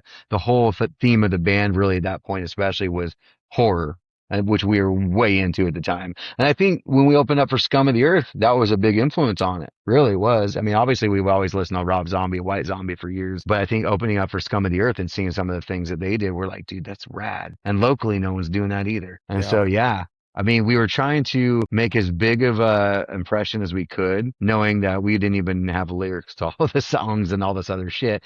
And we also wanted to do a big fuck you to Kill on Sight. So to say, hey, listen, fuckers, we could do this shit. And we only had like 4 band practices. What I can't remember, they may or may not have. I kind of feel like the guys from KOS might have been at that show. I have this. I want to say they were. I want to say they were. At least 1 or 2 of them had been there. I think. I think so. Probably B and maybe Nate. I don't know. Yeah, maybe Nate, maybe I'm pretty sure they Rommel. went. I'm pretty sure they went. I mean, back then, dude, if there was a local show, everyone went. Everybody regardless was if it was there. playing, and Yeah. and people like to pack the Ike house or the Ike box. And I just remember that it was a big deal that you guys were playing, and you guys were fucking playing everywhere. And then you guys put together an album, a full album that is it on Spotify? People can find it on Spotify. Yeah, yeah, all major streaming platforms still there. I'm going to Still say there. I highly recommend anyone that's listening to this, go check out Still Dead on Spotify. That album is fucking gold. It's fucking money. And I'm not just saying that because I'm friends with Tauren. The album is really fucking good. And it still stands to this day, dude. A really good fucking album. Front to back, I think all the songs on there are fucking killer. So talk a little bit about the process of that. You guys recorded, you guys worked with Chris Emery of American Head Charge. You guys. Yeah, thanks, man. Yeah, All the that- album's called Sharing the American Glory. At this point, we started kind of fine-tuning our thematic elements of the band. We were really into like serial killers, still horror too as well, but a lot of serial killer type content. And we wanted to have a theme. We wanted to make it. We wanted to bring more than just music to the stage and add theatrics to it, very much like American Overdose. Like, again, we're into the same type of shit. And so we had a few different iterations of band members in Still Dead. Funny enough, the drummer for Kill on Sight, Rommel, ended up becoming the bass player for Still Dead on the album by the time we were in the studio recording. So we're kind of poaching from an old band, almost a reiteration of Kill on Sight. And then at one of those Ike Box shows that we played, I don't think it wasn't the very first one, but I think later on we played at Ike Box. One of our favorite bands, American Head Charge, the drummer had moved into town into Salem, and he was at that one of our shows, and we did a cover of Gentle Art of Making Enemies by Faith No More. And I will never forget, he came up from, I saw him in the back of the crowd. I didn't know who he was at the time. I saw him in the back of the crowd, and he walks all the way up to the front of the stage while I'm performing it, or maybe right after I was done, one or two. And he gives me a fist bump. He's like, oh, fucking hell yeah, you played that song. Because we knew almost nobody else in the building is going to know that song. And he knew it. So I was like, dude, this guy knows the song. So when we got off stage, we found out from one of our other mutual friends in another band. It's like, dude, you know, the drummer for American Head Charge lives in Salem now. I have to introduce you to him. He's right over here. And then we're like, no way, dude. This is crazy. Yeah, his name's Chris Emery. Come meet him. It was the same fucking dude that came up and gave me the fist bump. And so, and then that's how we hit it off and started talking. And from there, we ended up inviting him to band practices and shit because we were starstruck. American Head Charge is one of our favorite bands we've ever listened to and saw live from Ozzfest, going back to there. We'll tag back to that. But he ended up coming to our band practices all the time. And we always told him how we were always seeking a sampler or a keyboardist. And he's like, you guys know that I used to do that in Head Charge before I was their drummer, right? I'm like, no. It's like, yeah, on the first demo album, I'm doing all the sounds and the keys and everything on Trepanation. And we knew the album. We're like, we had no fucking idea that was him. It's like, yeah, dude, that's what I started out doing. And we're like, you have to play for us. You have to play with us, dude. You have to be in the band, like today. And he's like, well, I'm in another band and blah, blah, blah. But okay, fuck it. I'll come out and play with you guys. And so we got the guy from American Head Charge to play in our band. And he wasn't on the studio album, unfortunately. The person doing keys and samples on the studio album was a really good friend of ours, Brad Leadham, from another band called Six. It's a pretty known band in Portland. Great dude. He came and did all the keys and samples for us and played a few shows with us on the album. But shortly after the album came out, it's when we got Chris Emery to play with us. And it was a fun process. It was a first time recording a full length album. Dean Castronovo, Kyle's dad, and his mom, Shelly, man, they were freaking instrumental in making that album happen. They basically funded the whole album, which is insane. And so, yeah, we're forever grateful for their contribution to the album. And yeah, it was my only full-length album I've ever recorded, and that was back in 2008. But yeah, it's phenomenal. It's fucking, I'm not just saying that, dude. It's fucking phenomenal. That album is really good. It still holds up to today, and I still jam the songs and shit. And fucking, I love that album. It's like I have nothing but great things to say. So I will always recommend it to people to go check it out. Thanks, man. Yeah, I hope one day. I've tried a few times, even recently, to start working on a second album of Still Dead, maybe reform Still Dead. I will always have a soft spot for Still Dead. That band was like my baby project. Same with Jesse Lingo. And I hope one day that it will see the light of day again, because we had so much fun making that music. And I really do feel like in that band, even though you can tell that we are a mix and a blend of our influences, out of that, we're a sound that doesn't sound like anybody else. And your own sound, that's hard. Sure. Yeah, that's hard. That's hard. It's hard. Your hard voice, to sound different. I was gonna say your voice is very unique. Like I always know when it's you because I hear it and I'm like, oh, that's Tauren. You have a unique sound to you. So that's huge. That's very important for a singer to not just blend in and be like, oh, he sounds like someone that's in this band or sounds like this or whatever. You have your own unique sound. So I would love to see you guys do another album, and then just all that experience you guys have for making that and these years of doing music and whatnot, even in other projects, bringing that experience into a modern day Still Dead would be fucking awesome to see. Thanks, man. I appreciate it. Hey, any musicians out there, hit me up. I'm looking for a band now. Cody recently inspired me to want to do it again. So you did Still Dead for a while, and I think over time, as bands do, it just kind of just dissolved. Yeah. As bands do, the cliche old story of band drama. We were doing really well at Still Dead. If there's any band I ever was in that I ever thought could have made a name for itself and a presence on the national level, it would have been Still Dead. And our trajectory was going very well. We had a couple small little West Coast run tours under our belt. And you want to talk about those tours at all? Anything that stands out that you loved, that you want to share, that you want to have on record out there? Man, the tours were great. Again, they were just up and down the West Coast. We didn't really add Washington to the mix on them because Washington to us is local enough to Weekend Warrior. So we wanted to go hit markets we never hit before, which is all up and down California. And then we threw Vegas into the mix each time. This was 08, 09. Fucking the first tour was crazy. It was our first experience in anything like that. And we went on tour with another local band was great friends of ours called Akuma, which you guys have had Jason on here, and he's actually talked a little bit about that experience from his perspective on here. That was our band that he's talking about on that tour, Ozzfest 2008. Man, it's easy to look back and say it was fun, but at the time it was one of the worst experiences ever, man. But at the same time, I wouldn't trade it for anything in the world. Like, I look back at it fondly. I mean, everything that could have went wrong on that, and I think a lot of bands would probably tell you the same, is anything that can go wrong in your first tour is going to go wrong. That's where you're going to cut your teeth and you're going to learn from all your mistakes. And that's exactly what we did. And then of course you're also going to have vehicle troubles, and we did. It was the last half of August, and we're in some of the hottest areas in the United States, with our AC broke like the first day heading down the tour, and a tour bus with like 11 dudes. You know what I'm saying? Like an RV. I can't imagine. My God, dude. It was so miserable. Everybody was partying. They're all excited. This is their first tour. It's our first tour. Everybody's drinking way too much. We had a fucking keg, for Christ's sake, in the shower of the RV. We had a fucking keg, dude. It was like the number one priority is to get a keg before you left town. And so, yeah, there was fucking drinking, there was drugs, there was women. One of the highlights, we got to play the famous Whiskey A Go-Go with the actor Tom Sizemore's band.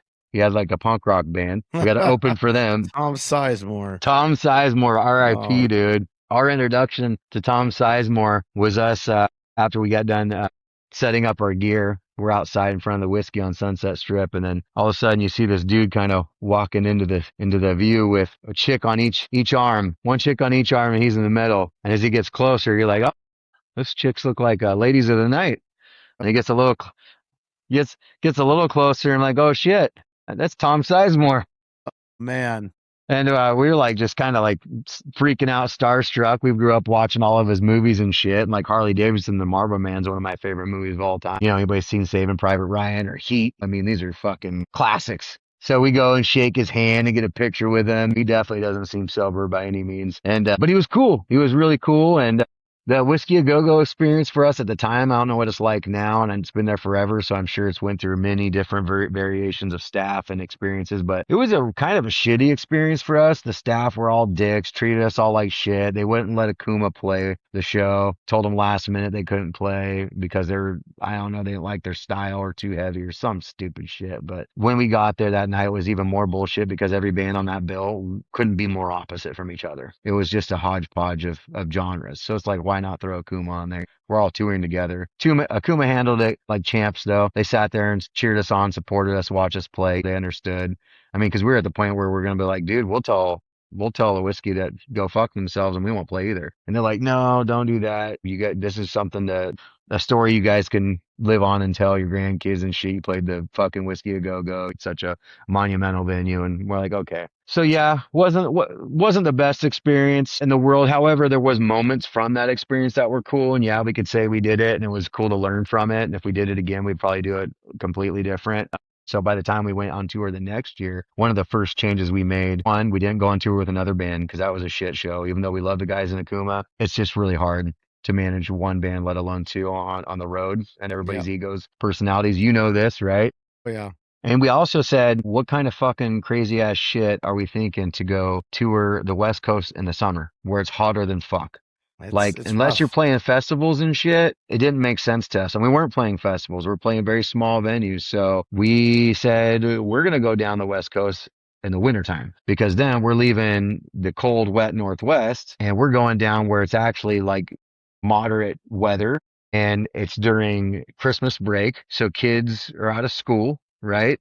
Or younger people and out of college, and we'll try to grab that audience as much as we can. And so we call it the December Dismember Tour. And it was a much better turnout. We were smarter. We were more strategic about the venues we booked. I think the timing really helped too, because during the summertime too, people are out doing other shit, outdoor shit, or the people that want to go see music, they're going to those big festivals. They're not going to the small bars and shit that we were playing. So doing it in December was the move. We had a way better turnout, way better experience all around. We sold tons more merch. Everything was so much better. So the tour was great. The second tour was great. The first tour, I blew my voice out literally before I got to the first show, because the first tour in Ozzfest, our first date was Vegas. So our first travel was through the desert. And as you've probably experienced before, is that dry climate will dry your voice out and ruin it before you even sing a note on stage for the first The time. elevation change, man, it fucks with you. Dude, so bad. And I was naive. I didn't know anything about that at the time. So I wasn't trying to be preemptive about it or anything. And it fucked me almost for the whole tour. Like, we have video of us playing at the Whiskey A Go-Go, and we spent a lot of money on the video. Quality-wise, it looks pretty okay. It looks pretty rad for how long ago it was, but my voice was fucking shot, dude. It took everything I could just to get through the set. And do you still have the video? My God, yeah, I do. It's horrible. Dude, I watch it. You should sync your album to the tracks. I wonder, that's a great idea. I wonder, because Kyle did play to click. I wonder if we could do that. I bet you can. Cool. I bet that you can. That would be so cool. Dude, that's such a good idea. I don't know why I've never thought of that. I just, to torture myself once a year or something, I'll go find it and throw it in and go, oh God, oh Jesus. I want to And if not, I mean, I'm sure you could find, like, I'm sure my Brick might be able to do something with it, like where you can fuck with the timing of it if he needed to, like on certain parts, or I don't know. But I think it'd be a good idea to get that video out, sync it with the songs, and that way you have some short content you could put out some full videos on and that kind of stuff on YouTube and shit. I think it'd be awesome to see that footage. I think you're right. And there's a lot of footage that I am going to put out. Spoiler alert. I think that deserves to see the light of day, that we've always talked about wanting to put out there. I've already started, for the first time ever, a YouTube channel for Still Dead. So right now, currently, if you go to YouTube and type in like Still Dead Band or Still Dead Oregon, you're going to find our channel and see some cool live concert footage. Some of it that you yourself has filmed from our live shows. And there's some pretty cool footage out there. The audio quality, I have to remember, this is 15, 16 years ago, and handheld digital camera video recorders and shit. So it's not the best, but yeah, we do plan on releasing some, whether Still Dead gets back together or not. We may even have a music video. That would be awesome. I would love to see that. I would love to see that. And also just, it would give some life to those songs again. Like, yeah, people can listen to them on Spotify, but then if you put some video, even if it's old footage or whatever, to some of those songs, it'll just get people interested again to be like, oh, do they have a Spotify? And then they go look it on Spotify and, oh shit, they have a whole album on Spotify. And so I think it'd just be a good idea to get that stuff out there and just give it some new life and get a new, younger audience to listen to it. That would be cool, because that's one thing I always kind of felt bad about, was that Still Dead never really had a chance in today's new digital era of everything being available and streamed and so easy access for everybody in YouTube. Like, we were a band that was right before that all blew up.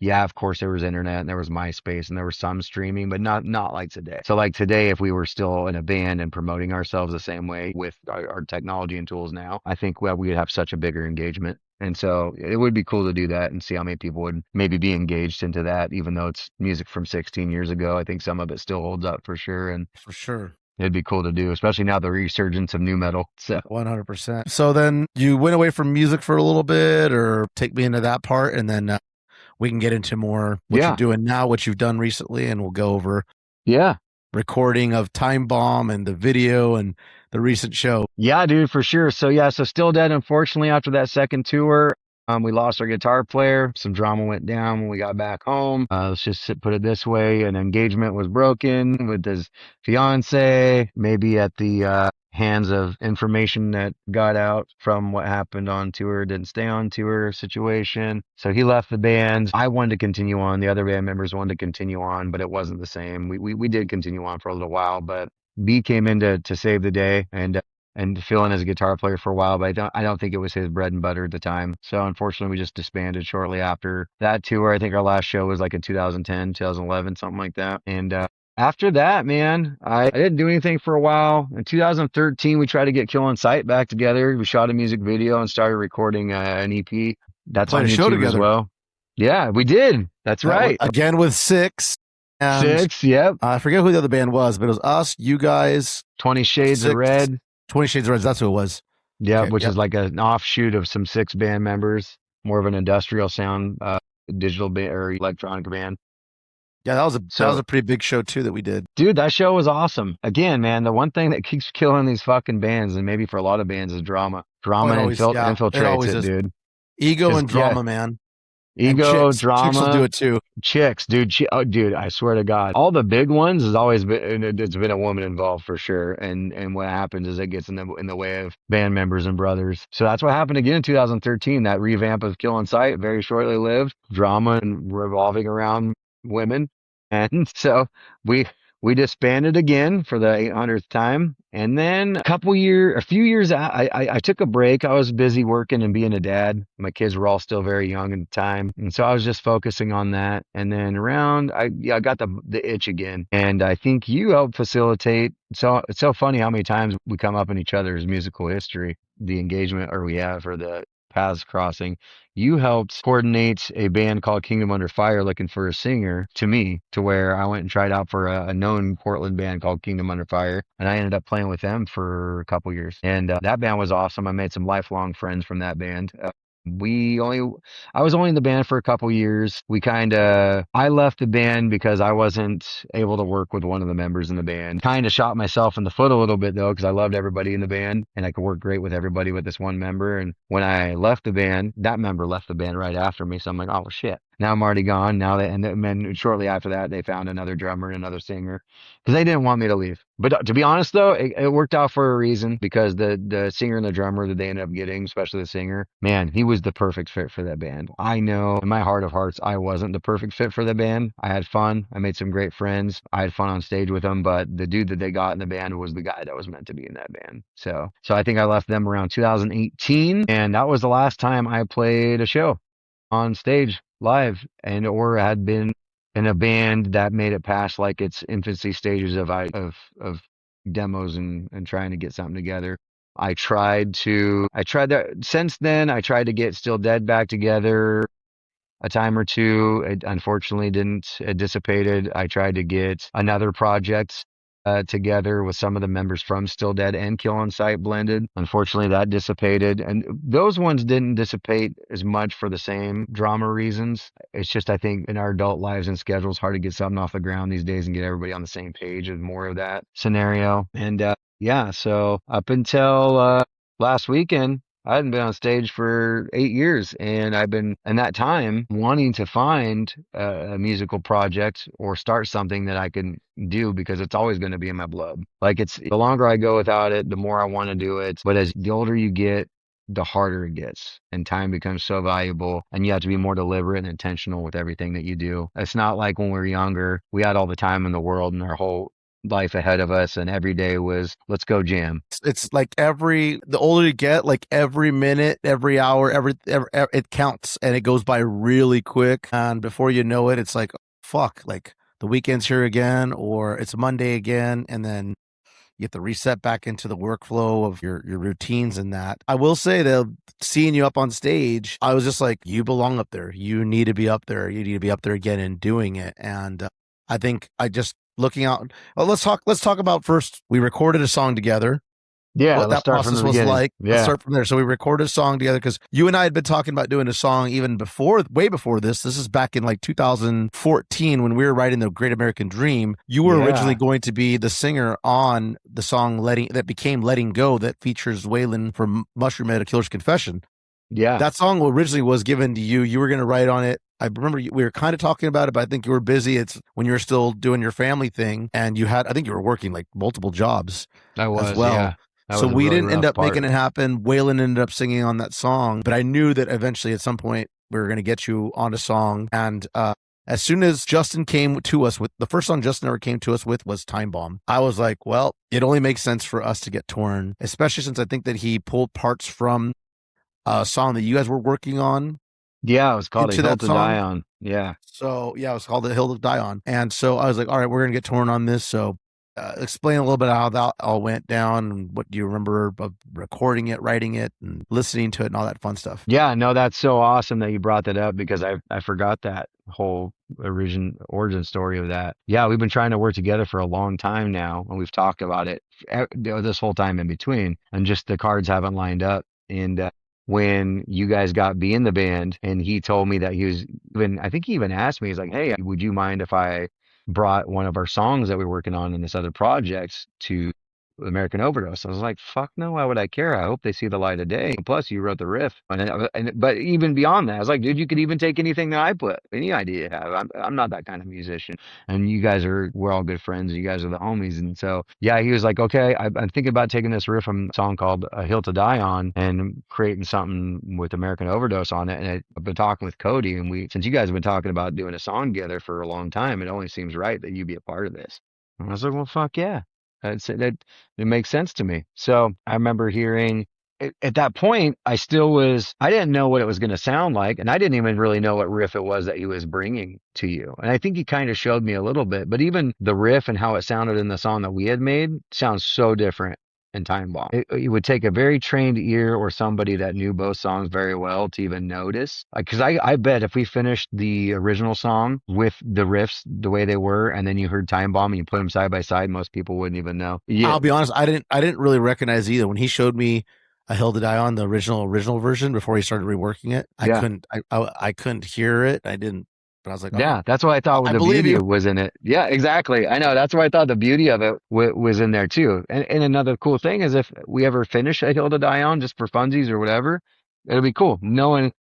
I would want to see, I'd be curious to see if anyone ever caught on to it. I don't think they ever would. And I think that to me, that's also a sign of something that's really cool you could do as musicians, is to be able to do that. Because like I've always said too, is like you can take the same singer or the same guitar player or the same riff or even sometimes the same style of vocals and you put it in with a different band or different band members or a different song. It's a completely different thing.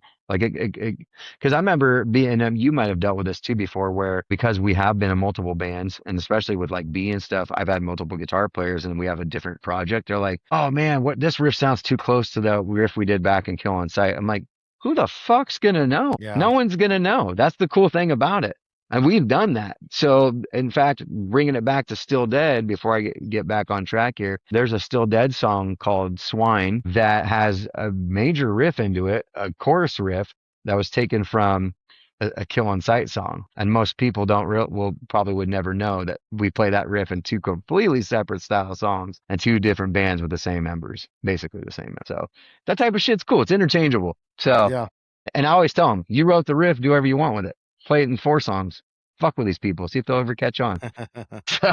But yeah, no, dude.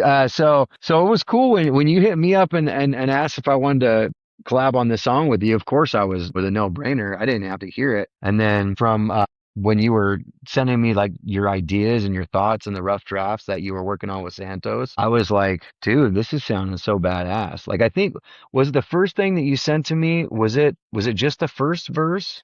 Yep. Or is it the verses? It was just the first verse and the chorus. That's what right. we worked on. And then we left the second verse open. And then Johnny's like, but we want the second verse, since it's going to be him doing the vocals, completely different from what you're doing. So tell him to put himself in a headspace, kind of like Manson on This Is the New Shit, or like, I forget what he used a couple different references that I sent to you. And yeah, I basically told you, bring that Still Dead side vocalist out of you. Because that's what I was thinking in my head right away. Once he mentioned that, I was like, okay, I want the Still Dead Tauren vocals on this. Like, use your creativity and fucking show me what you got with it. And yeah.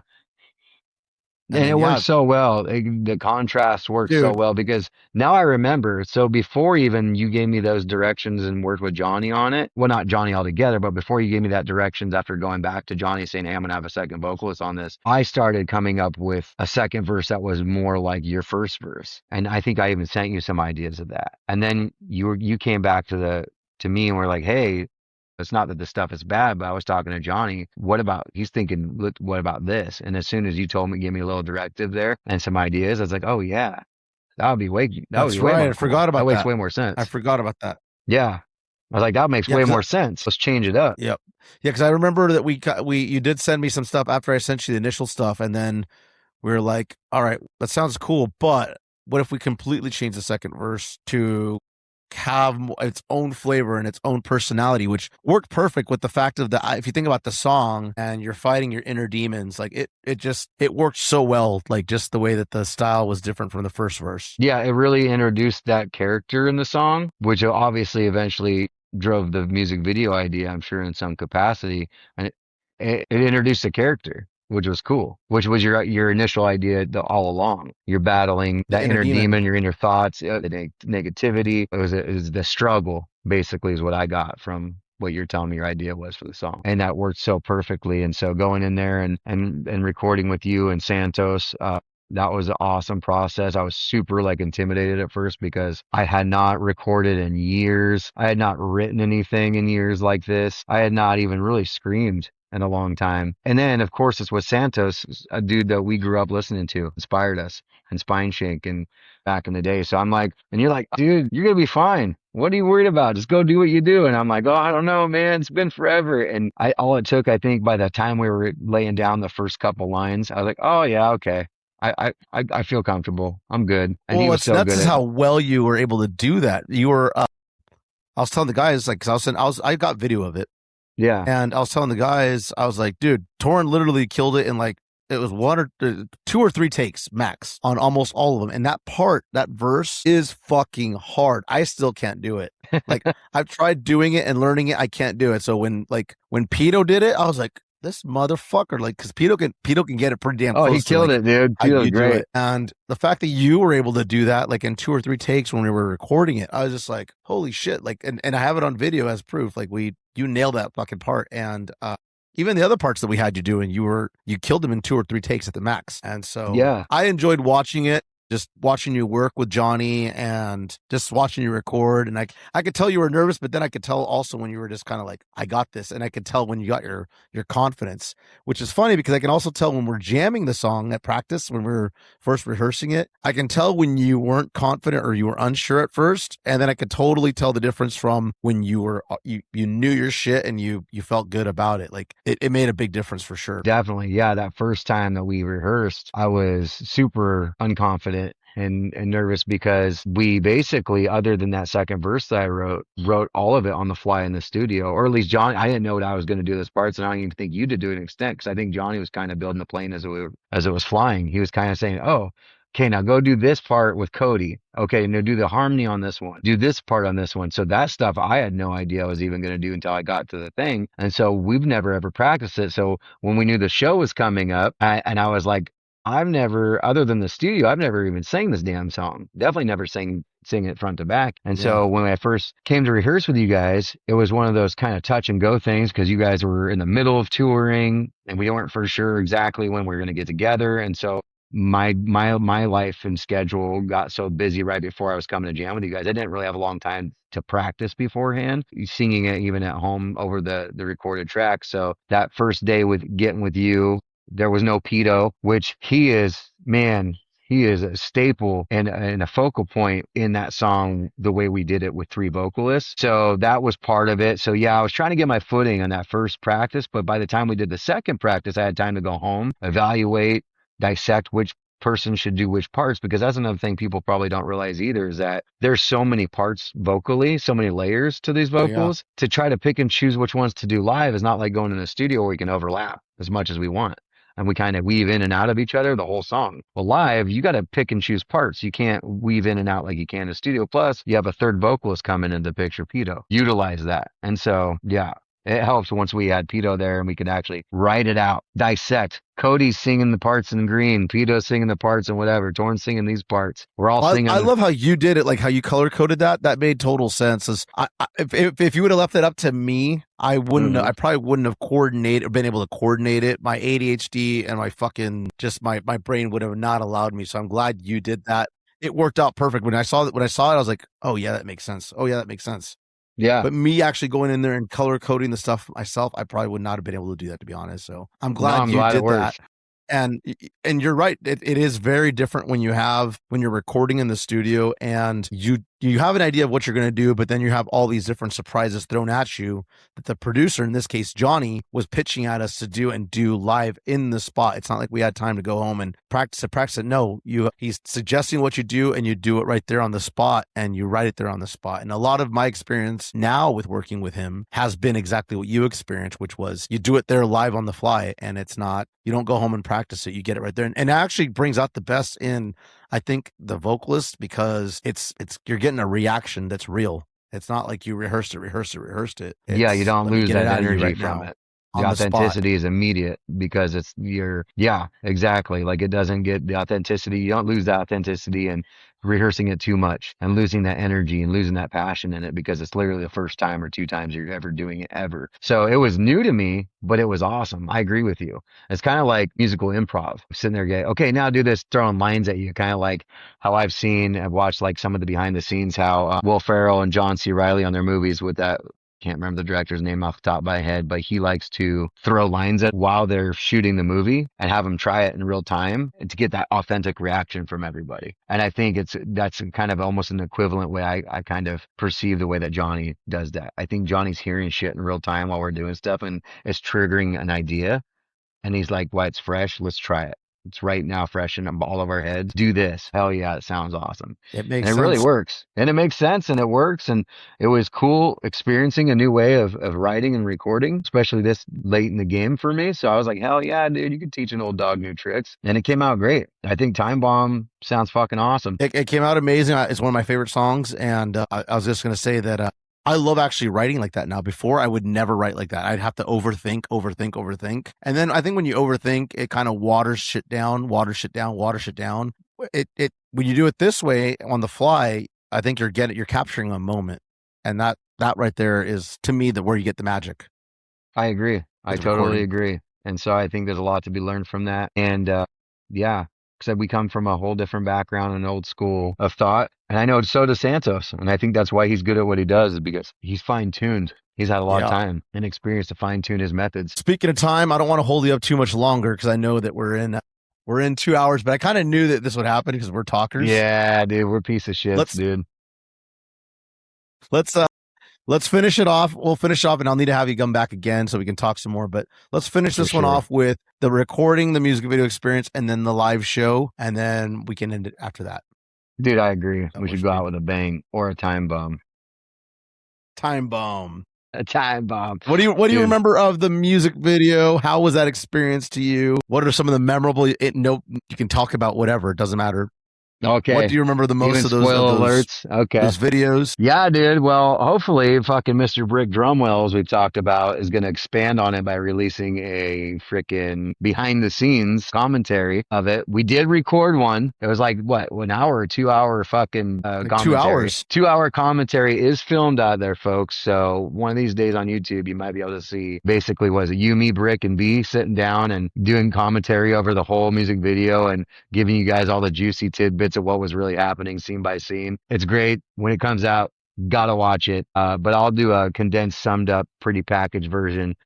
I think filming it was super fun because not only is it the first time I filmed a music video in a long time, I haven't really done a lot of music videos. I've only done like, I think 3 music videos ever, 3 or 4. And it was cool because I really liked the ideas of how the video is going to look. I actually, for the first time ever, which is funny because I'm not actually a member of American Overdose, but you guys gave me full reign to give my input and ideas and help collaborate on the idea and what it would look like in my character and my part. And my character in the video was like a main focal point, which I wasn't expecting and I thought was really cool. And also, I was super nervous, a lot of pressure. I've never actually acted in a music video before. Everything's really been just performative. You perform the song. So it was really cool, man. I got to do what I love. I got to throw some makeup on and play like an evil demonic character, devil, vampire, whatever you want to call it. My stepson calls it gay vampire, whatever. Yeah, so I'm gay vampire in the Time Bomb video. And so it was really cool. I liked how there was a lot of thought that put into the not only what each scene meant, like the story we were trying to put on paper and have it align with the content and the idea of the song, but how we were trying to chronologically order the scenes in it and have me appear in the video, even whether you see me or not, like in foreground, I'm somewhere in there, kind of like a Where's Waldo, but like where's Gay Vampire? Yeah. He's in there somewhere. And so no, it was really fun. I like going to different set locations. Of course, making the video with you guys and my brothers was the funnest. because it was nothing but laughs and shit talking and really just an all day hang. I mean, there's two parts of the video. There's the part where I'm in front of the green screen, and that part, man, my God, that was the most exhausting part. It was brutal. How many takes did Brick say that I did? I don't even know. He said he kept like getting you, like he's like, I was trying to get the best out of him, and I eventually got the best out of him. I got the best out of him, but he said I made him do it over and over and over and over and over. And it was like 6 hours or 4 hours straight of me performing the song over and over again by myself, and I was just sweating my dick off. I would have hated it by that. At that point, I would have hated it. Oh, dude, I was so over it. But you know what? Brick did. He got the shots that he wanted, and they turned out really. It looks great. You did awesome. Yeah, no, and that was awesome. And then when we did the storyline scenes, man, it was fun. It was fun hang. It was drama on the set, dude. It was nice to real live drama to see the inner workings of band drama going down. While filming one of the scenes and shit, and seeing emotions flare and be at all-time high. But I think that's also what makes for good work, because that's where people's passion starts coming out. And I think everybody just hunkers down at that point, realizing, hey, we're all here for the same goal. And so making the video was really fun. Like what I remember most about it was laughing. It was fucking hilarious. I hurt the next day. My sides were hurting, and I was like, I laughed a lot yesterday because we kept fucking with each other. And then some of those scenes were just so extreme and so stupid, like the coffee spill and the way that B like spilt all over himself. It looks so cheesy the way that B did it, but it looks great on video. And then like when I grabbed my plate and I'm supposed to throw it on the ground, I wasn't supposed to let it just drop like that. Brick was supposed to I was supposed to fake it, I guess. Yes. Brick wanted to get the hamburger going down slowly and the plate breaking, but I was just like so heated in the moment that I just dropped it and it shattered everywhere. But dude, that was one of my favorite parts that you just called out there, because people won't know until you just said that. But yeah, that moment where Cody breaks the plate was supposed to be a slow-mo focus shot. We want to get it from different angles and really show the plate as it's dropping in real time. Cody's throwing it to the ground, but Cody got so much in character that the anger, the fuck the world side of him came out for a half second. He got pissed that there was mayo on his burger, and he flipped a dick, and man, that plate broke first take, and everybody stopped like shit once the take was over. Like, dude, you broke the plate. We didn't get the shot. We're going to do a whole other take. Like, I'm sorry. And we didn't have another burger, and we didn't have another plate. Yeah. I'm a method actor. You know this, goddammit. You saw the you saw the scene with Rommel and the poop in his butt, and then the hand print, dude, right? Oh, I was right there laughing so hard. Oh my God, I was dying. I can't wait till behind the scenes comes out on that. Like, we should do it. Honestly, there should be a special on the behind the scenes, and that should be like the main. Some of that stuff that never made it on there. No, because the whole idea of the video was Peter was supposed to be taking too long in the bathroom, and then Rommel didn't make it quite to the bathroom, and so he pooped himself or whatever.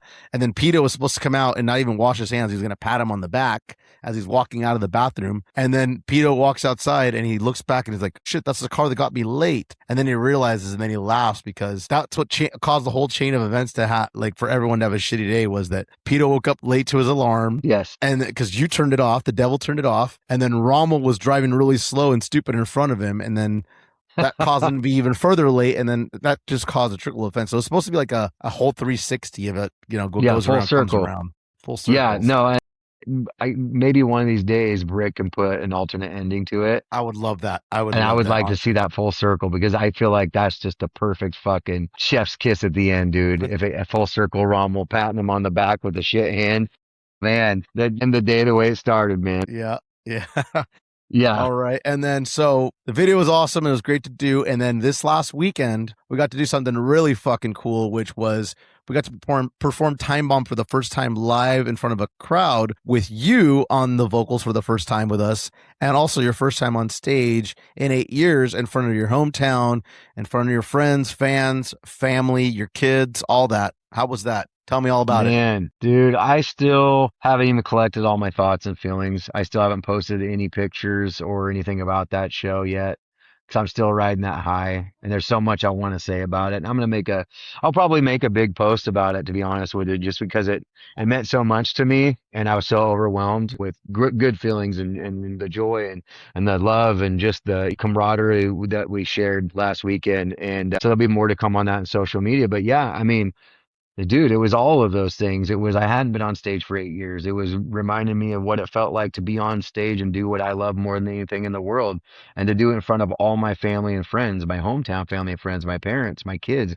My kids have never seen me on stage. And they're now old enough to do that. And they were all there, all 100 of them, dude. So, and it was cool too because some of them you might not even know your kids are probably there. Dude, I bet the first front row was probably my kids, dude. I just don't know. The test's out. We're waiting for results. But yeah, dude, it was cool to see them enjoy it too. And as much as leading up to it, they were all talking tons of mad shit, dude, about Gay Vampire going on stage and their dad and cringe. And kids these days, they don't look at our music the way we look at our music. But the cool full circle moment was at the end of them all, like, 'cause I looked out in the crowd and saw him too while I was on stage. To see him smiling and getting into it and yelling and singing along, I was like, there we go. It's like, your dad's not as dorky as you think. I mean, I'm still pretty dorky, but I was like, this might be the coolest thing you ever saw me do. And you guys, they all admitted they had a good time, which I thought that was great. And again, my family and the support from my friends and how many people I had come out there just to watch me perform a couple songs on stage and feel that love. But then again, to you, man, and you guys in the band all welcoming me on there and welcoming my family. You guys were cool about my family coming backstage with us in the green room and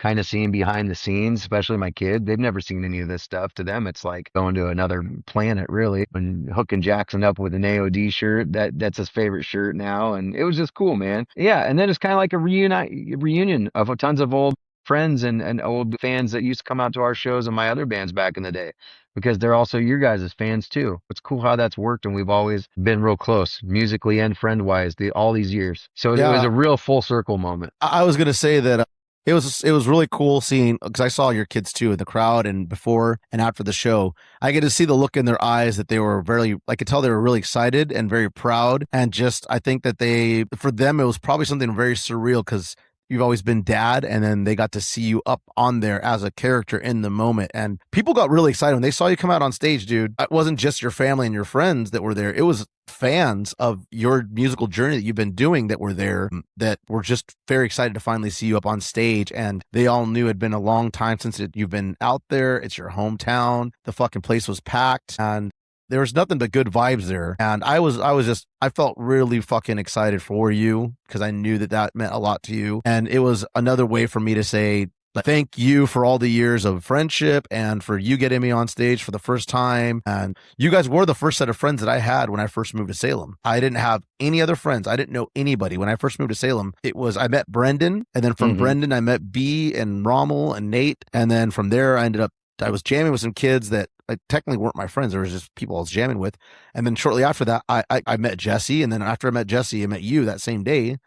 It was when you were working at Big and Tall. So to me, that was first set of group of friends that I met. And then from being friends with you guys, I met even more people, and it just kind of spidered out and shit. So for me, it was awesome to be able to have you up on stage. And like I told you before, anytime that we're playing the song, which we probably will because it's on our set list, you're always welcome to come out on stage and sing it with us, play it with us, and I hope you do. And it was fun having you up on there for Genie in a Bottle. I thought that was awesome. Really cool and really fun to have you on there. So I thought it was really fun, really badass, and I really, really hope to see you doing music, continue to do music. And if you get Still Dead going again, that'd be fucking awesome. If you do something different, that'd be fucking awesome. I am a fan of your work and everything that you do.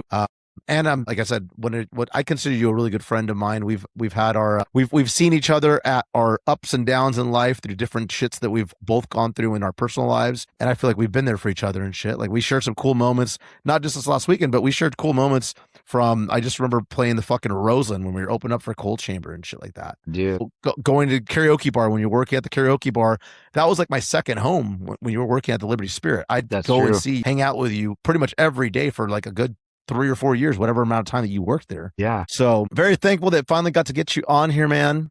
And I think we're going to have to do it again because you and I could talk for fucking hours. And there's a lot more shit that we could talk about for sure. For sure. But yeah, we can deep dive into any subject that anything and everything we mentioned today. Yeah. I think that right now is a good time to cut it off because this episode will go live next Monday and I probably won't have a segment 1. So this is actually perfect that we went over. So anything else you want to share or tell people to go check out for you or anything like that? Find you on social medias or? I mean, yeah, right now I don't really have anything current and active, but I do, like Cody said, I do encourage you to go look at Still Dead on YouTube or Spotify or any of your streaming services. We have an album called Sharing the American Glory out, or you might even look into Kill on Sight music video for Damaged.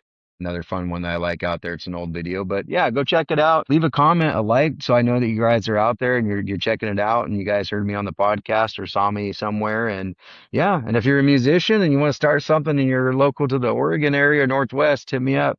I'm definitely looking to do some music and maybe start a project. So, oh yeah. All right, guys. Well, that's the end of episode 31. Thank you guys for sticking around. Make sure you tune in and go find Tauren on social media, bug him and harass him, follow him, and check out everything that he's doing. So thank you for being on here, Tauren. Yeah, thanks, man.